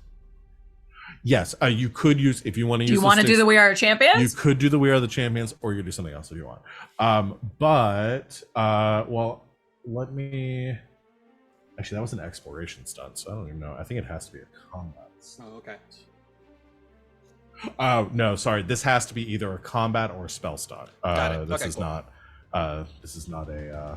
You can't do it for exploration. Gotcha. But you got a 21 total. God I'm damn. double checking what I rolled before, and I think that just beats. Ooh, yeah, you just beat it by 1.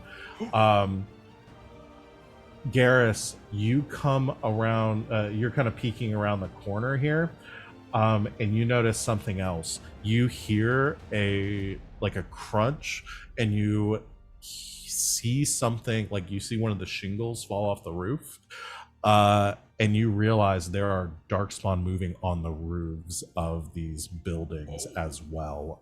Seem to be waiting in ambush. I'm going to go ahead and move them to the token layer and put the strikes on the table too. They rolled a 20 on their initiative, but they are they're sort of holding their turns. Got it. So you have this information now. What do you do? Okay. I cast my eyes up at those darkspawn on the roof, and I look back at the rest of my team and the other Grey Wardens that are there. I yell, "On the roof!" like that, really loud, to the others to let them know there's darkspawn up there. Okay. And I could use my stunts for exploration, right? You can, yeah, if there's something you want to do. Okay. Well, it's too late to do the upper hand.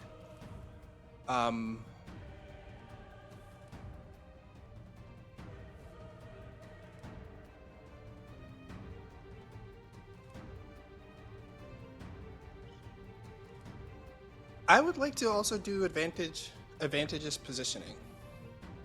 Yeah.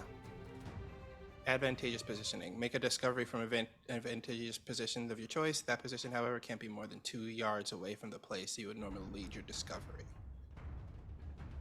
Okay. And I guess, does that mean you move? I don't know how that would apply here. yeah. But how many of those things do I see? I only see 2 of those. See 3. There's 3? one on the roof here. There's one here and one here. Oh, okay. I would like to do this then. I would like to immediately make another perception test at no cost of time or resources. But I would like, if I can, to use my new add my new Grey Warden ability, Detect Darkspawn, with it. So guys, see if there's any others in this immediate area. Ooh, yeah, you do have Detect Darkspawn, don't you? Yeah, so you can do a Detect Darkspawn test. Ooh, that's a 6, a 6, and a 4. So that is 16. That's 18. Okay, and you can detect them to a distance of, what is it, 5 times your level? Yeah, 5 times my level. So level 8 yards. is 40 yards away. So I'm level 10, so it's 50 yards away. Yep. You sense the presence of 6 darkspawn within 50 yards of you. Mm-hmm. Oh. And So- I yell back at the others, and I yell back at the others. 6 more up on the rooftops. The 6 in total. So Oh, you okay. have the 3 Ogres on are the darkspawn. ground. The ogres Ogres are too. darkspawn too. Oh, okay. Yeah. I guess I should have clarified that. Yeah. Okay, The okay. 6. So For those the of us who ones that don't you- know, ogres are darkspawn. The ogres are darkspawn. Okay. Yeah. So the 6 darkspawn that you see are the only ones here. Okay. I yell back. You There's are- no other dark spawns here. Only 6 of them. Okay. Go ahead and take your turn. Okay, so I'm going to move. Can I get up to the rooftop to that one up on the roof? Yeah. How much movement do you have? My movement is, what is my movement again? Your It's- speed. Speed is 30. No, 15. That's what it's. 15. I was like, there's no way it's 30. Yeah, no, it's 15. Yeah, it's 15. 15. What? Garas has a plus 18 dexterity. Yeah. Is it 15 or 16? Because it looks like it's. Am I think looking it's- at the right? It should be sheet 12 here? plus your dex. Oh, it's 12 Yeah. plus one, then it's 18 then. I Oh, think that's for you. That's for a human. it's different Yeah. based on your No, Oh, it's different no, from elves. humans are elves 10 have plus. more. Elves, Yeah, we have. Yeah. Yeah. Well, I'm Elves are looking at 12 your plus. sheet right now, and it says I thought. 16. Garrus. Okay, then yeah, then definitely a 16 then, yeah. Also, you have your class as mage on your Oh. sheet. There we go. oops, all mages. Oops, I'm I making- Well, then you saw should that be too. 17 then, right? Because if Yeah. elves are 12 plus your dex, because your dex is 5, yeah? No, my dex is 6 now. It's Dex is 6. So Okay, it's so you 18. should be an 18. should be 18 because Yeah. mine's 18. So what you should do, I'll actually change it for you. You change your base to 12, and then it'll Oh, okay. automatically calculate it Got for it. you. Okay, cool. Yeah, you just still had your base set as 10. All good. We so yeah, you can move. I think you can probably get up there. It's 4 yards to the base of the house. I'll say if the house is gonna be I'll say another 5 yards to get up on the roof. Okay. So it puts you at 9. So you have Yeah. another 9 more yards once you get there. I am gonna just have you make a simple test to make sure you can climb that Okay. distance, though. Got So it'll be a strength climbing check. Don't have- I'm gonna set the target number pretty not too high here at like we'll say 13.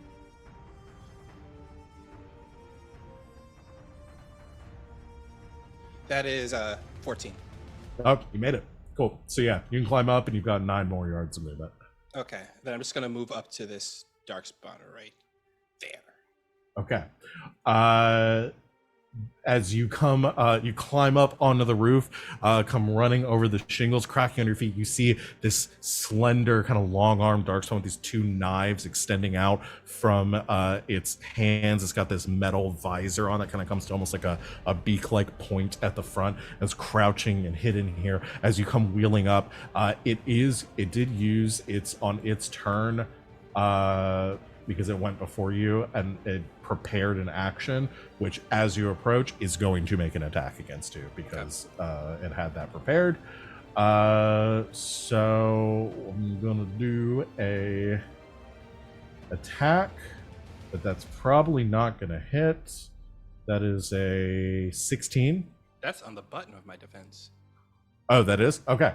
Yeah. So 16 to hit with no stun points, and that will be 8 points of damage, Got it. Coolio. minus whatever your armor is. Oh, and that's I think 1 your point arm- damage. Yeah, your armor's 7 right now, right? Yeah, it's so that's only 1 point. All right, that's your turn. You can make your attack though. Okay, so Garas draws the claymore, the two-handed sword that he has now, and it's this very large-looking two-handed sword. And Carter, what is the color of your spirit magic? I haven't activated it yet, but Well, it would just be in like general. it's so.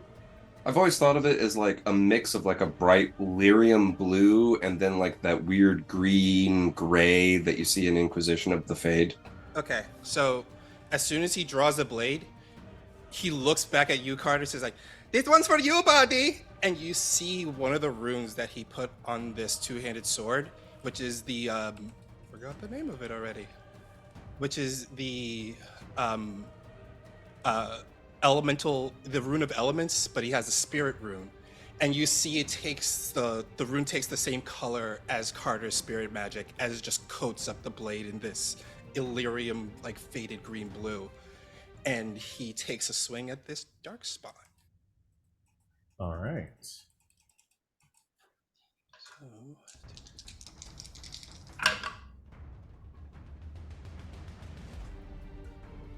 a 16 to hit. That hits. Okay. And because of I have two-handed style, whenever I hit someone with a melee attack with a two-handed weapon, I can move the target 2 yards in any direction. Nice. Okay. And also, well, I didn't get any stunts with this, sadly. Actually, no, I only had, no, that wasn't it. No. Which way do you want to move them? I'm going to move them so they fall right off the roof. Let me see. Can I do that? 2 yards, put him right here. Ooh, that's right on the edge. Oh, okay. I'll have the Shriek make a check to see if it can stay up. I'll set the difficulty. I'm gonna set it at a 13.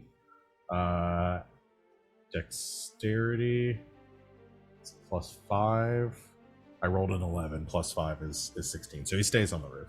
Okay, stays on the roof, and then he takes 3d6 plus 3d6 plus 7 because I have my Silverite rune on it also.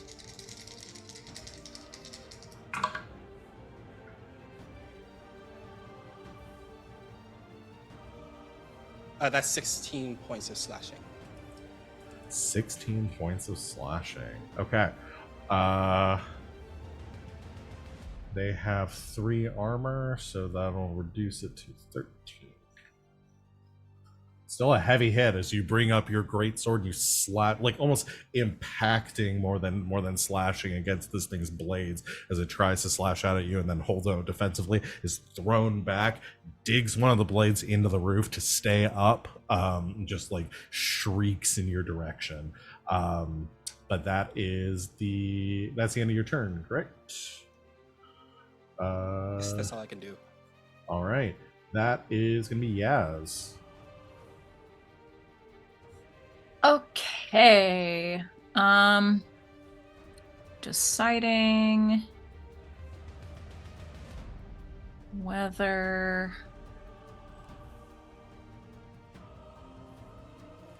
okay.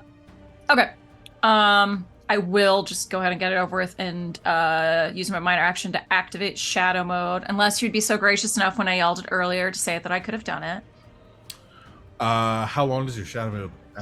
It just lasts for until I until oh I yeah, then you could it. preemptively have it on if you weren't surprised coming into this combat encounter. Yeah. Okay, then I will use my minor action to move so that I can do a backstab. I would like to do so up here on this little like cliffside thing. How tall is that? Would that be possible for me to like do some hardcore parkour, or is that about the size of the roofs or taller? It's taller than the roofs. I think I want to say it's probably about 10 or 15 yards up. Okay. Never mind then.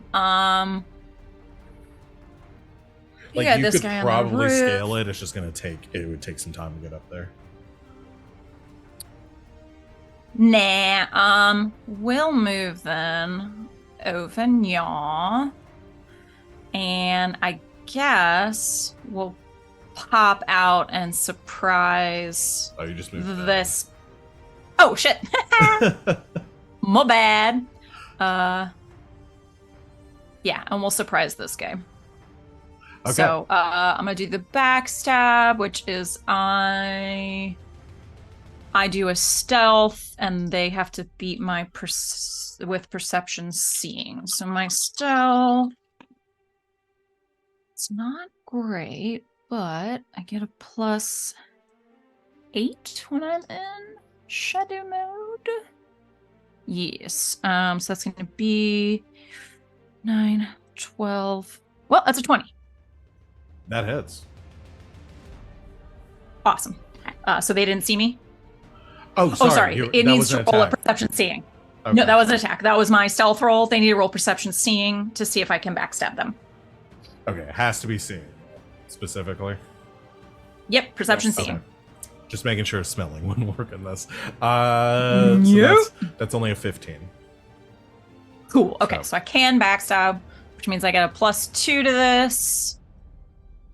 All right. And an extra d6 if we hit. Awesome. Okay. Pretty good. Plus 9 plus 6 is 15. Plus plus 7. 6. 3 plus 3. 6. 6 is 12. Plus 7 is 19 to hit. Hits. Sweet. Okay, so we're doing 3d6. And then it would be the plus 11 because I already get to add my cunning, but because I am in shadow mode, I get to additionally add my cunning to damage on top of this. Right. Yeah. So I'm now adding. I'm now doing. Yes, I'm now doing 3d6 plus 16 to this hit. Holy shit. Okay. 6. It's getting 9, into some 13. numbers here. So that will be 29 points of damage. Okay. Armor is 7, so that'll be 22. Oh, and I got that was a 6-3-3 on the attack, so there was a 3 on the dragon, so Okay, I can so do stunts. you get Yes. 3 stun points. Yeah. Okay. Let me do that really quick. Combat stunts. I'm gonna do. Yeah, I gotta do rapid reload and pierce armor. Yeah. Okay, so minor. Okay, so that'll reduce it to 3 points. So 29 minus 3 is 26. So 26 damage this one. Gotcha. All right, 26 points of damage. You fire a crossbow bolt straight into the chest of this ogre, just this massive lumbering creature. It slams into it, and you hear it let out just a little as you see blood gouting out from the front of it. A huge hit against this creature, but it is still up. Is that That's it me. for Yaz? All right, Carter, it's your turn now. Yeah, because I moved with the backstab. Yes. Okay, so I'm assuming that I could also have one of my modes up. I could have combat mode. I say one, Sure, like I yeah, have multiple. I'm fine I for could that. have Oh. combat mode up. I'm so sorry. It's the silverite rune crossbow, so add 3 to that. Add 3 to that. Okay. All right. Yeah, you could go ahead and have that up. Did you need to cast it though? Or is It's that- not a you're spell. It's just a minor action to Oh, activate. gotcha. Then yes. It makes yes. my other spells cost more, but I'll worry about that. Sure. So I'm going to. Let's see here. If I go, each hex is 2 yards, right? Yes. Each hex is 2 yards. Perfect. All right. I'm first gonna go 1, 2, 3, 4, 5 right there. I'm gonna move. There. And for my minor action, and then for my major action, Garas is just within 10 yards of me, so I'm going to do telekinetic weapons. Awesome. So we'll do my casting roll, which I smoked, no stunts, and so Garrus, you know the deal. You get +7 now from my magic and to damage, and you can pierce armor for 1 less stunt point. And that's on melee weapons, right? It's only on melee, so Okay. so yeah. But it would, because I think Venn and Yaz have some melee weapons. Am I correct? It specifies Yeah. readied. Oh, it has to be a weapon that they currently have out. Yeah. Gotcha. Yeah. Okay. Well, that's good to know. But that's a bonus that you and Garrus both have. Yep. All right. And that's minor and major, so that's me. Awesome. Venn, it is your turn. I also want to get on the roof. Okay. Can I go up and over? Make me a climbing check. I knew I'd get to make one of these one day. I took it so long ago. Knew it would Same happen. difficulty, 13. That Garas had to do. Oh yeah. That's 6, 7, 8, 9, 10, 11. That's a 14. Okay. So yeah, you can get up there easily. It takes you 4 yards of movement. All right. I can't see the hexes on the little house, but Do you guys want me to make the hexes more visible? Are they hard to see? Yeah, it's hard to see Yeah. them on the rooftops. I can make them a lighter color. Hold on. Don't know. Can you make them darker, actually? Darker? Oh, yeah. Oh shit! I also forgot something, Val. I'm sorry. Whenever I activated my combat mode, I have a new like minor mode in it called Fade Shroud. Okay. So in the same way that Carter is like almost fully incorporeal in the scene with the Spirit of Compassion, he does Yeah. that again now. So he's flickering in between this reality and the next, and my defense is up by 3. But I also I bleed 3 mana every round for that. Oh, geez. You're just gonna Damn. churn through mana. Yeah. I I've got will a say, few. y'all will have the opportunity to take like some breathers in between. You won't get like a full long rest, but you will be able to regain some things between Cool. during the battle. But yeah, awesome, cool. Sorry, so, I yes. wasn't trying to make an executive decision for everybody. I just, if Is they're that easier to lighter, see I'm them? not going to be able to see them on the No, snow it's at all. it's Is much that easier. better? to This is see. fine. This is fine. That's great. Cool. Yeah, it's great. It was hard to gauge with this one with it being kind of that gray tone for the battle map. So Yeah. No, this is good. Okay, That's and it perfect. takes me how much extra to get up on the roof? it's just 4 yards of movement. You're up on that So that's corner there. 4, 5, 6, 7, 14. Can I see the ogres from there? Oh yeah, yeah. You can Am I see them. close enough to the? Yeah. Okay. Garrus has got this guy. Garrus got this guy. Just this one guy. Not worried about One it. guy. that's all So I'm gonna it get is. up there and I want to try to backstab the one in the front. Okay. So another stealth He check. doesn't know I'm up here. There's no way. Probably not with the. There we go. Well, I got a buckaroos. 10, so I mean, I beat that just on the dice. I don't think you can. I don't think you can lose to that. I got Even a with 12 3 on the ones. dice, plus 10. Yeah, I mean, So, the lowest you can roll is a 13, right? 1, on 2, stealth. 3. Yeah, the lowest I can roll is a 3. If I roll triple ones, I still have a 13 on stealth. Damn. Listen, I'm But you'd still get scared a to see sound what point. y'all look like at level 20. I fucking forgot what backstab does. I just know I like doing it. Plus And 2 to the hit and plus a d6 A to the D6 damage. to the damage. That's it. Yeah. All right. So- Yeah, and then backstab takes up. That's my major action, right? And don't forget, you got special arrows. It's basically and your the minor. rune. It's I your know. move. Okay. You include the backstab Hold in your on. movement since we're ranged. Yeah. You'd have to Bluff move is the to one do you it. have to use in minor, a full Approach an action. opponent with move. Okay, yeah. Yeah, so you can make your attack. Okay, cool. Yes, that's part of my move. Great, minor action, move, and well, no. It's your major action to backstab because that's the attack. You just approach an opponent with a move action if you're using a melee weapon. Oh, okay. Yeah, It's well, not you a have minor to be, though. So yeah, your backstab is part of your major action when you're making an attack. Yeah, but it doesn't take up my the minor rule- action, is what I'm saying. It does not. No, My movement was just you that. used your minor action to get here. The Yes, I thing know. with backstab is that if you're at range, you have to be attacking from an unpredictable location. So if you want to get backstab again, you'd have to move somewhere else. You can't just stand in the same place. and keep Yeah, making that's stealth not checks. what I was asking though. Yeah. So no, yes. So like if I'm already in a position of stealth, I don't have to use anything if I'm doing a ranged backstab. Okay. Yes. So anyway, minor action move, major action backstab.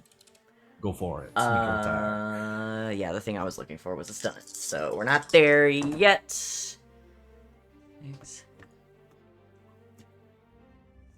13, 14. That's a 23. Yeah. Yeah, that hits. Cool, I got 4 stump points. Nice. Piss armor. 20, 22, sorry. 22 to hit. Piss on Fuck him him up. is what I heard. Yeah, piss on him. Just like Did you add your Arizona. +2 to hit? Yeah, that's all of Okay. it. That's all of it. No, I did it wrong. It's 24. The total is 24. It doesn't. You super hit. It's 24. And the I got defense on these. Sorry, Okay, sorry, the man. defense on the Actually, if you roll a ogres. 24, you miss. dang, too high, huh? Well, The too defense high. on the ogres high. is an 11. They're very easy to hit. Holy shit. Okay, so I did good. And Yeah. then Did good. is you did it. a d6 for bow and a d6 for stab. We have to declare we're using arrows before the shot, yeah. Yeah, you Nah, have I'm to not worried declare about if you're using a That's special right, so that's gonna be 2d6 plus 8. I have 4 stump points. Okay. I'm gonna use 1, because I can do it for 1, to pierce armor, and because I'm a master marksman, my pierce armor is penetrating, Okay. which means it ignores armor completely. You just ignore armor. Yeah. That's 1. What can I don't need to seize the initiative. Oh, I could seize the initiative. You could see. Forgot about the little guys. I Yeah, they're can currently do at the top that. of the round. I'll use my other 3 to seize the initiative.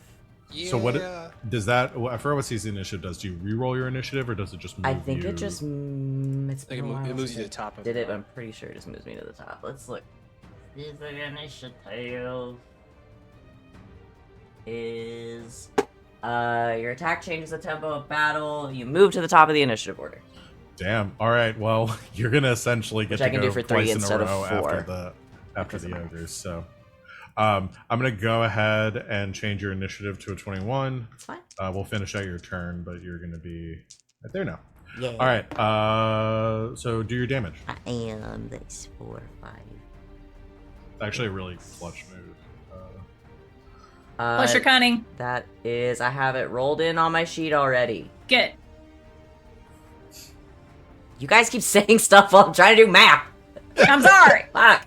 One worried plus about one you. plus 2 plus 1. I can do this. I've played a game before. I know, I'm just trying to squeeze every last bit of damage out. It's 8.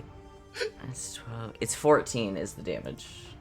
14. It's 14, Okay. and that ignores armor completely. Jeez, yeah. That's So it's just awesome. 14 penetrating damage. 14, another arrow, as this one is like looking, the ogre's looking across the ground at Yaz, who's like kind of like leaned up with crossbow around the corner of this building. You fire another arrow, it's like sinks into the, like the haunch of its neck. Still up, but it is it's bloodied. Yeah. Wait, +3 because of the silverite. +3, still bloodied. Awesome. I keep getting these little like additions to damage. We because- just got a lot of bunch stuff. Go Stop! stop! Just put it in the Discord. I'm like, we have so many new toys. I just keep like, oh, and add that. Oh, and add that too. I think Yeah, I it's okay. I think I I don't got mind. everything. I got my dice. I got my extra dice from backstab. My damage has my cunning rolled into it already, and it's +3 for the journeyman silverite. Nice. Awesome. Is that it for you? I'm probably. Yeah. Alright. I'm confident that that is all the numbers I can do right now. All right. This is gonna be the ogre's turns now. What you gonna do, big guy? I'm up on a roof. And you're way How tall are down you? How tall are you? Let's see. 7 feet tall. 7'6". He can come over This- and beat on me. Yeah. I mean, Carter, y'all are on the roof. They're not super about that, but there are 2 people on the ground that are nice, juicy targets. But this one in the front is actually going to use its major action to run. So it's gonna go. It can go up to 24 yards. So it's gonna go just right up next to Carter here. Just and Carter, you notice as it runs at you, it uses its minor action, and you watch as some of the wound across its chest stops bleeding, and it regains 13 hit points. It uses its regeneration. That was like most of my turn. Ah, that was like Um, all the stuff you did. The Why one would you let me behind do all it, that math? And then just throw the math away. Hey, it matters because it kept it from regenerating as much. This one uses minor action to move up to right here. And then I don't know, 6. No, I won't be able to get there. No, I think they're just gonna have to like do some moving on this turn. It's a charge. It's a happier spirit. No. It is going to, yeah, it's just gonna take a double move. And it's gonna close in over here with Yaz. And then the last one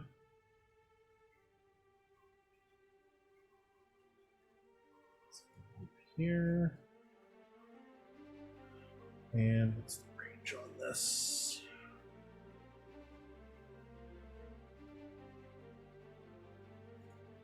It don't give me a range, so I'm just gonna assume it's wherever I want it to be. Is going to grab a one of these crates from the side, pick it up over its head, and hurl it up onto the roof. At either Garas or Venn. Garas or Venn. Garas or Venn. I'm just gonna roll for it. Garrus' odds, Venn's evens. It's an odd. That's a 3. So Garrus is going to attack you. I'm going to give it a -1 to this because you're at a higher elevation. And for throwing stuff, it only gets a +3, so it has a +2 on this. So I got to roll well, which I didn't. That's only a 13 to hit. Garrus like sees the box fly past. He's like, "Hey, who throws a box?" And it just seriously smashes into the like it goes whoosh through the air. Like this thing, it throws it so hard. There's no arc to it, so it's easy to dodge because it just goes straight past you, and then smashes to pieces on the mountain behind you, and just like everything inside of it just obliterated across the rock face. Oh, that could have been my head. Yeah, it definitely could have been. That is... Yep, that's all it's got. Let's move to... We're back to Venn's turn. It's my turn again. Oh boy.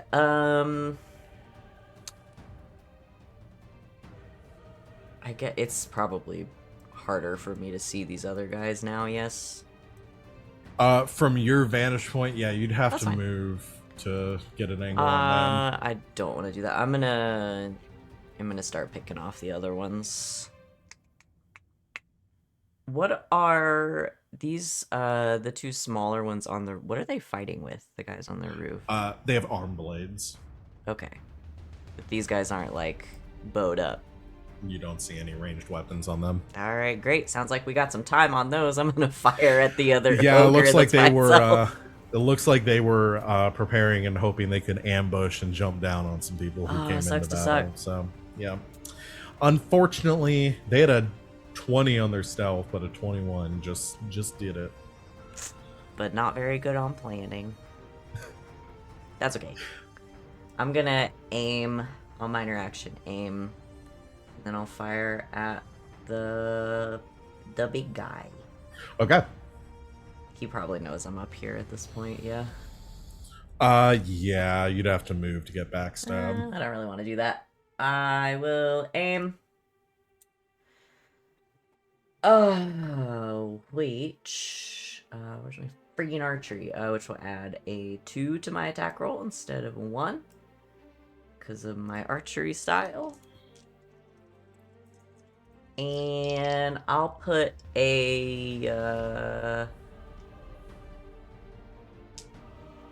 wounding arrow on this one. Okay. Ew, that's not very good.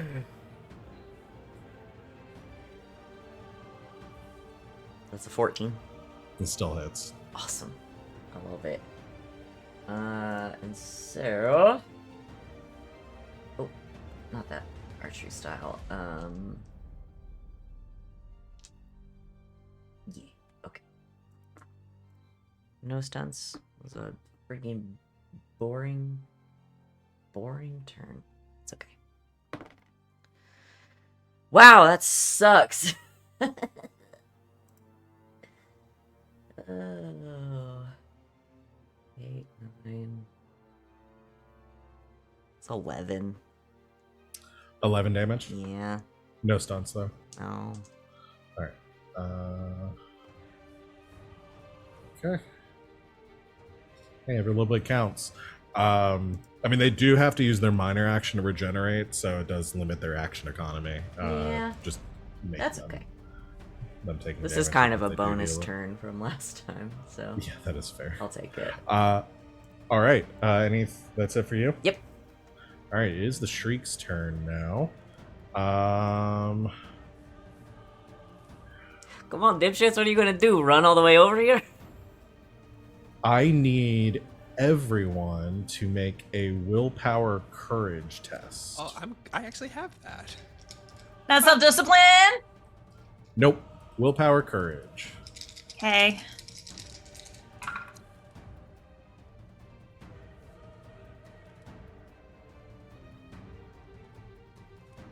I got triple fives.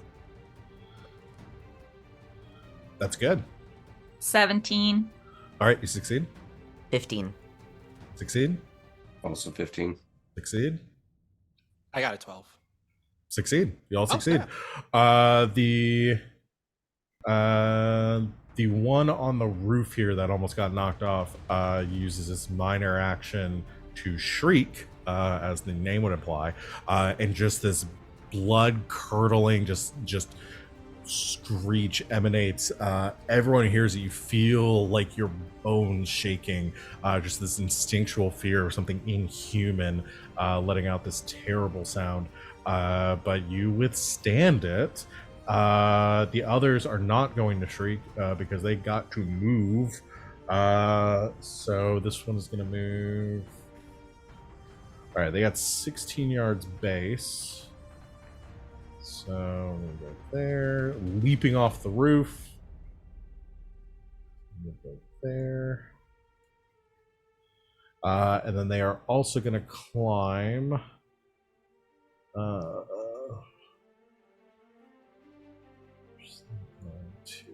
Right. Just a couple of tests here. Okay. The first one so uses his major action. Actually, might be able to do it with a minor action, do a charge. That's 2, 4. Plus 4. It's 8. We would have 8 left. So yeah, this one uses a charge and scrambles up the roof straight towards you, Ven, and will make an attack against you at the end of his charge. You know, in hindsight, I had that coming. It's a 15 to hit you. This is against my defense. He gets your defense. No! Damn. Okay. It's a 16. I rolled really bad. Yeah, even with the +1 for charge, misses you. Or maybe I just am like doing good at the game. Yeah, you just like a serrated blade just sweeps the air, coming straight for your jugular. And you are you lean back, and the blade just misses you by inches above your nose. The other one fails their climbing check, and so runs 2, 4, 6 right here. And has to use the rest of their movement scrambling up, but is unable to do anything else this turn. Much less coordinated. You see like a chunk of the building falls off as he's trying to climb up behind his friend there. That is, let's see, those two. The one uses minor action. He's going to use a major action to charge at Garas to make an attack. 16 to hit. That's on the button. Keep getting you right on 16. That no stunt points though, so probably not a lot of damage. No, only 7 points of damage. That's 0. Oh, sorry, 8 points of damage. That's 1. So another 1 to you. Just again glancing off your brand new armor, you're able to avoid the attack. The Shriek's turns. Garrus, it is your turn now. Okay. Fight back! I'm going to attack the one that just attacked me. Is what I'm going to Okay. do. But I'm going to use bluff. Not bluff. Yeah, bluff. Yes, bluff. So it has to make a what is it again? Perception against my communication. Okay, and I think you have to use your minor action to move to bluff. Still, you still have to. Like, No, move around them, that's right? backstab. You have to use a minor action. I to thought I move. read bluff, and it Bluff said that- is a minor action to use bluff, but I don't have to move. Is if I start Gotcha. adjacent to them. Gotcha. Because you can Okay. use it for someone adjacent. But you have Yeah. to start Yeah, adjacent. the Gotcha. deception versus self-discipline test is the minor action part of it. Yeah. Gotcha. All right, so self-discipline. Yes. It has to beat an 18. Yeah, it does not. Okay, so then I get 1d6 extra plus and another +2 to hit. So that is +9 to hit.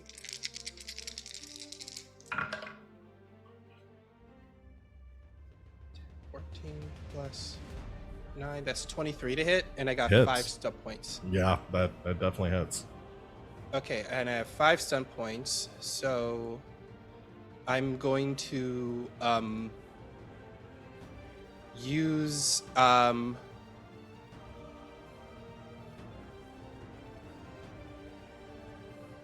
okay, I'm gonna do pierce armor for free Okay, because of Carter. gotcha. Yes. And I am going to use Mighty Blow, but because I have Journeyman and heavy weapons, two-handed weapons now, Mighty Blow is now only 1 dice. Okay. So that's 4d6 I'm rolling. And are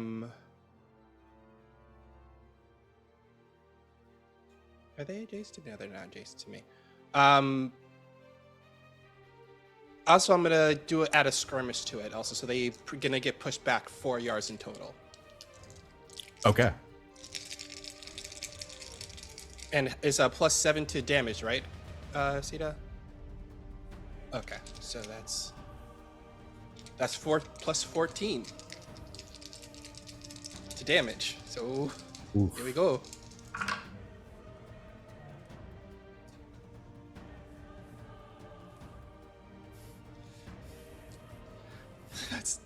That's 27 points of piercing damage.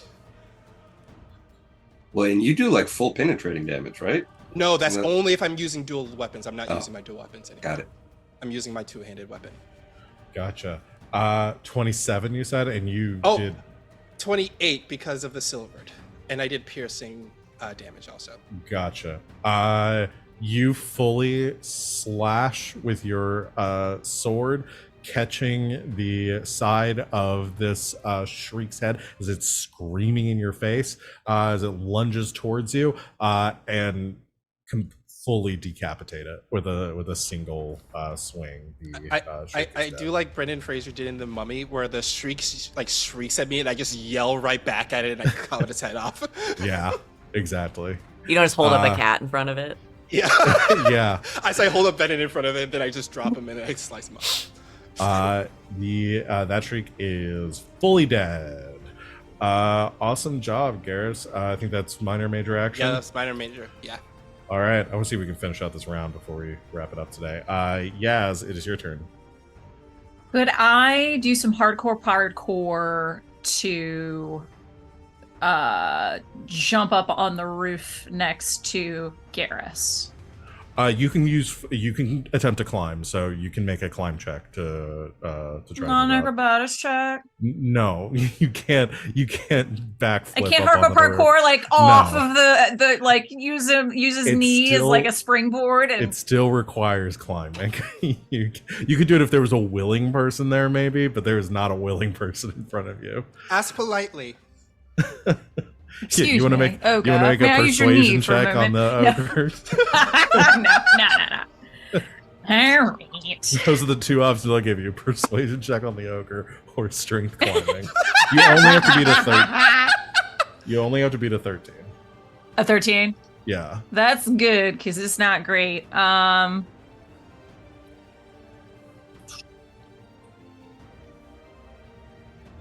14. Okay. Yes. Barely. Using your minor action, 4 feet of movement, you make it up onto the roof. You still have the rest of your movement because you succeeded on the check. Can I use the rest of my movement as part of? Can I do this as part of a backstab?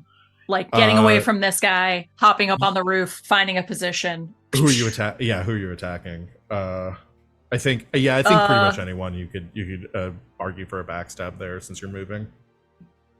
So yeah, I'm gonna work on this same guy. Yeah. okay. Yeah, I can say Okay. you can do that. Okay. My. That is only an 18 to stealth. Only an 18. 19, sorry, because my +1 with being in shadow mode. Okay. That. What is it? Close. Yeah, you succeed. That's only a 15 for them. So yes. Okay. Don't forget mere so this is a mortals plus usually. 7. Like a 19 is a pretty difficult check to me. That's fair. You know what? I'm gonna play. I'm gonna use one of my wounding arrows, if I may. Okay. Yeah. Okay. It's 13 plus 7. That's I did 20 to realize hit. Carter's now the only one on the ground with these two ogres. Sorry, Sorry, 20 Carter. 20 what to hit? 20 to hit. 20 to hit? Yeah, that hits. Sweet. Okay, so that is 3d6 Just so with you the know, backstab. the one here, if you're attacking this one, that one hasn't taken any damage. This is the one that's been hurt. Oh.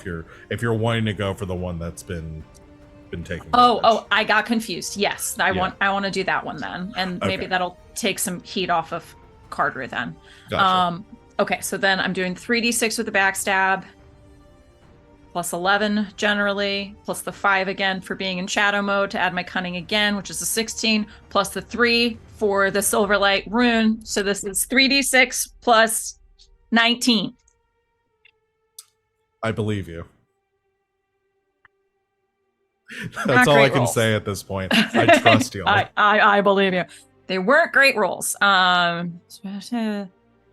It's only 7 plus, so 26 because I rolled shit.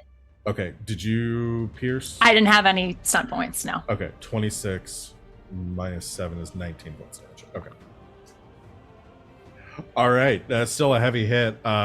Pierces straight through the upper arm of, like, you just see, Carter, you can just see the bolt protruding from the shoulder as it hits. I mean, this thing has taken a lot of arrows at this point, but it's still up. Yaz, I believe that is your turn. That's me.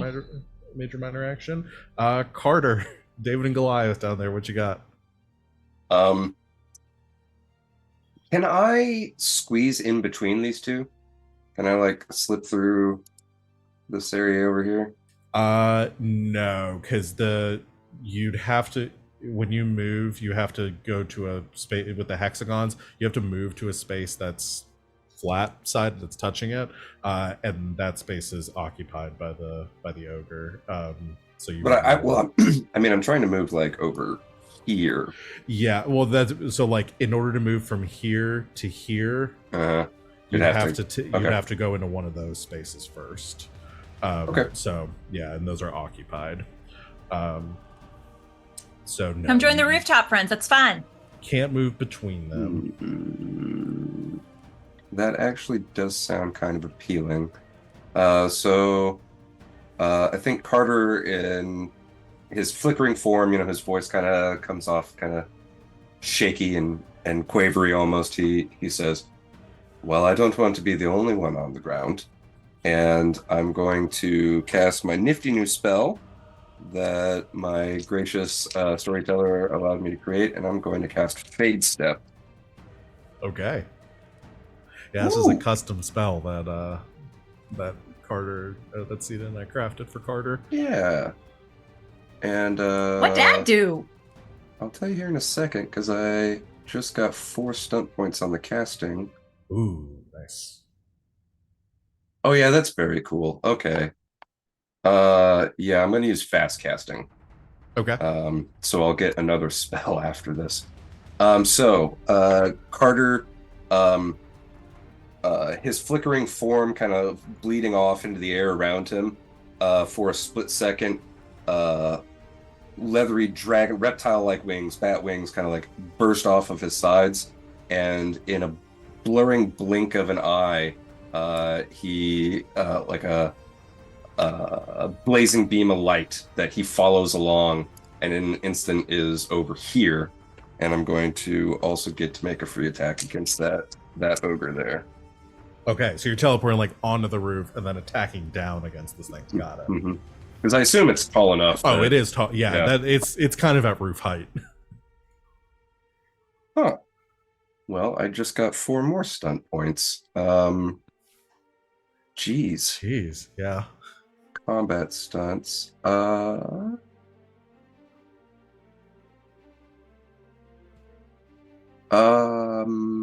gonna do pierce armor and lightning attack. Okay. Jesus Christ! So I get to make a second attack. You All right, so make another attack. You're making a lot of rolls this turn. Let's do the damage from the first one. So that's 2d6 plus 3 for the base of the weapon, plus another 14 from all of my magic. Is 2d6 plus 17. 11. 28 damage with piercing. All right. 28 damage. And your pierce arm that reduces to 3, so 25 points of damage. Okay. And then I'll make my lightning attack against him. Which, man, I wish I could get stunt points off of this one, but I can't. So I'm 17 plus a lot. I'm sure I hit. Yeah, you do. Like I said, defense 11 for these guys. Not high. Easy to hit. 7 plus 17, 24 damage, not piercing. Oof. So that'll be no. 17 points of damage. 24 minus 7 is 17. Yeah.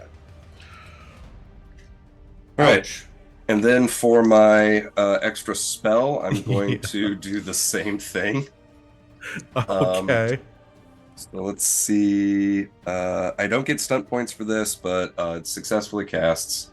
And let's see here. 2, 4, 6, 8, 10, 12, 14, 16. I'm going to go through the air over here, and I want to attack this one. Okay. And I'm gonna have to use so much mana. I use so much mana. I know you're about to burn a lot of mana. That's true. Yep. Yeah, so that's a hit, no stunts. So what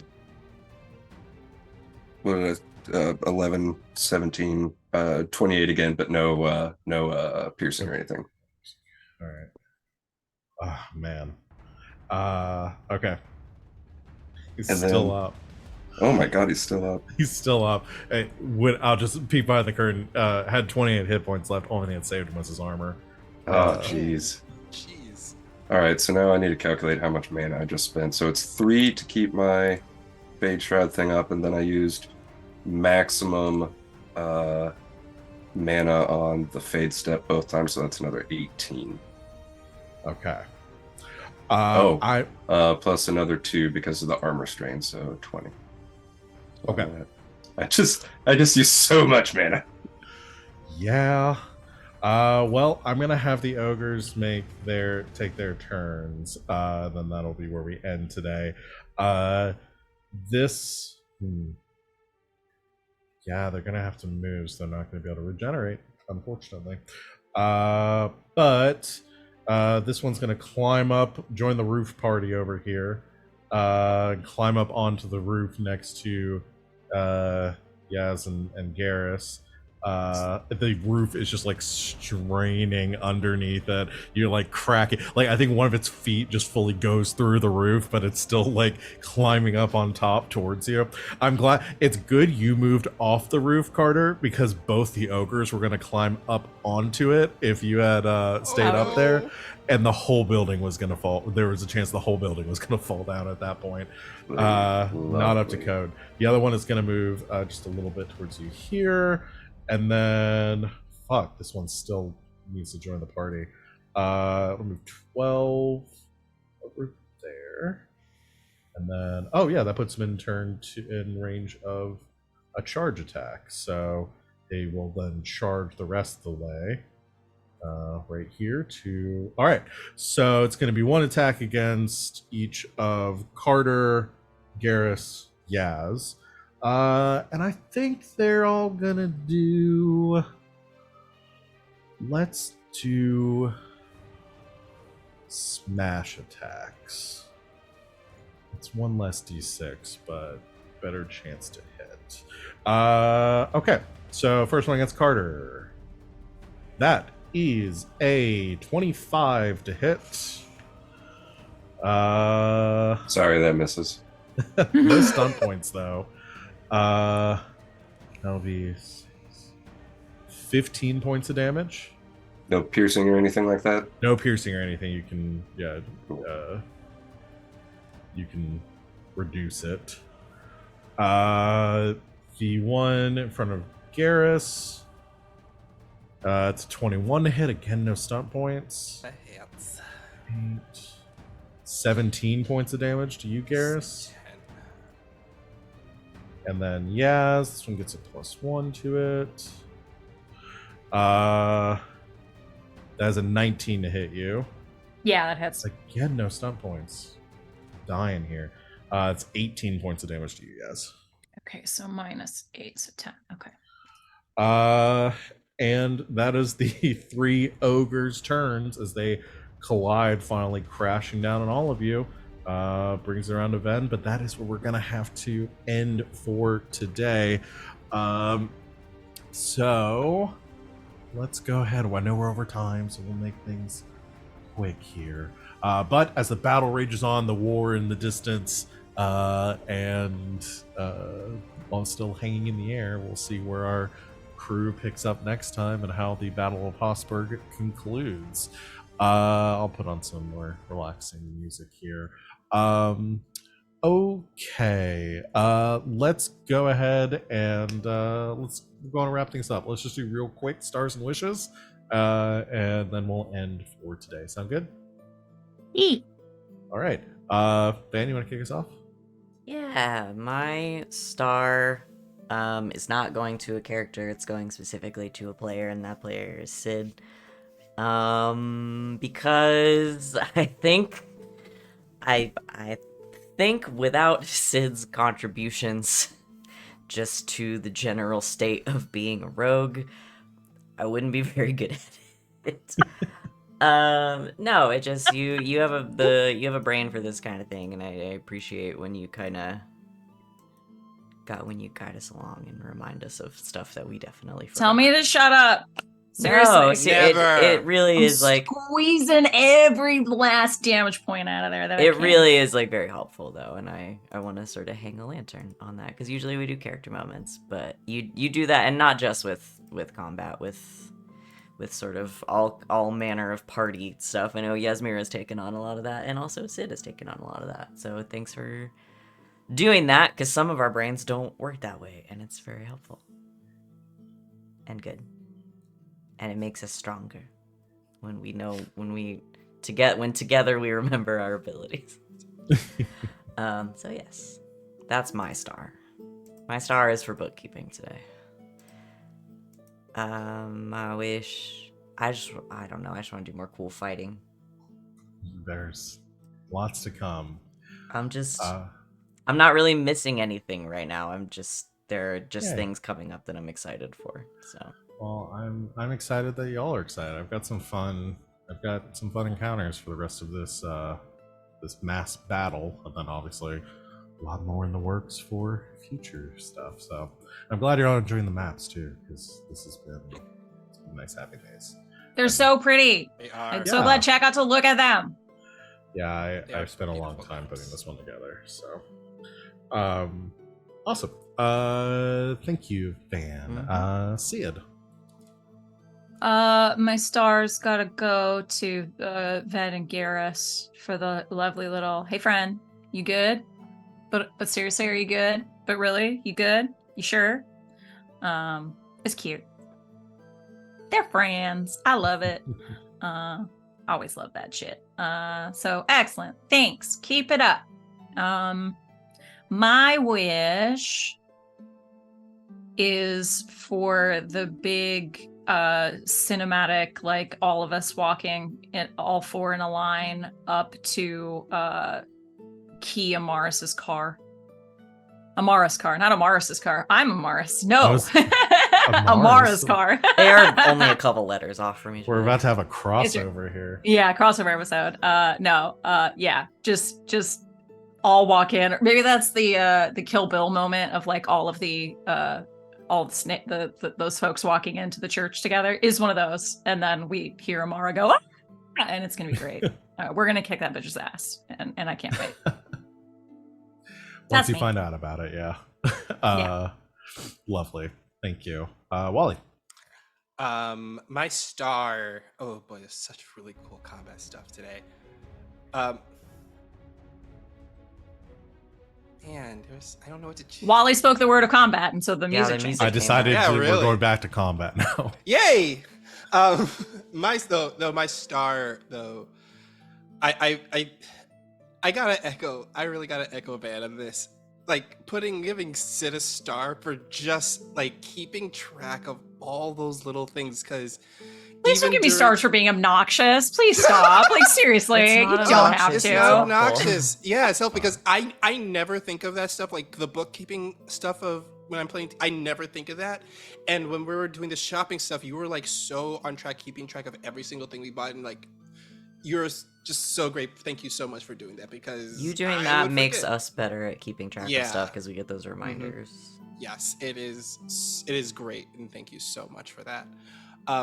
My wish is I want one of us to roll 6 stun points so that one of us can do a "We Are the Champions" moment, because I already have what mine is already in the back of my head. So I hope y'all have one too.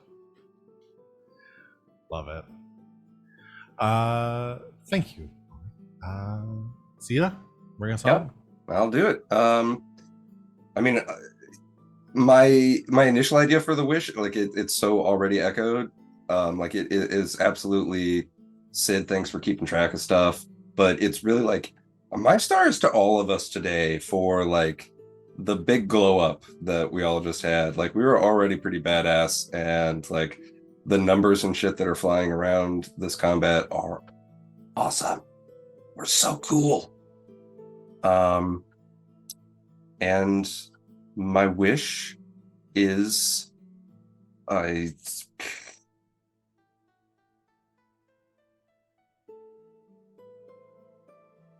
I'm gonna keep plugging it. When we get back, I want some more Yaz stuff. Everybody's got a moment, and Yaz has had we had the little thing in the tavern. I want some more Yaz stuff. I know I already said it, but I'm putting 2 marks by it now. Oh, I have plans. I have many plans. No, you don't. Yeah, it I just sits in told the y'all- shadows forever. The end. I mean, I mentioned this again. We're wrapping up. I have arcs planned specifically for like each of your characters that we'll be getting back to after this, and yeah, it's gonna be. That's why I have so much more game planned. We're gonna be doing this forever. Yay! But, yeah. Second wish, we do this forever. Oh, well, now I'm locked into it.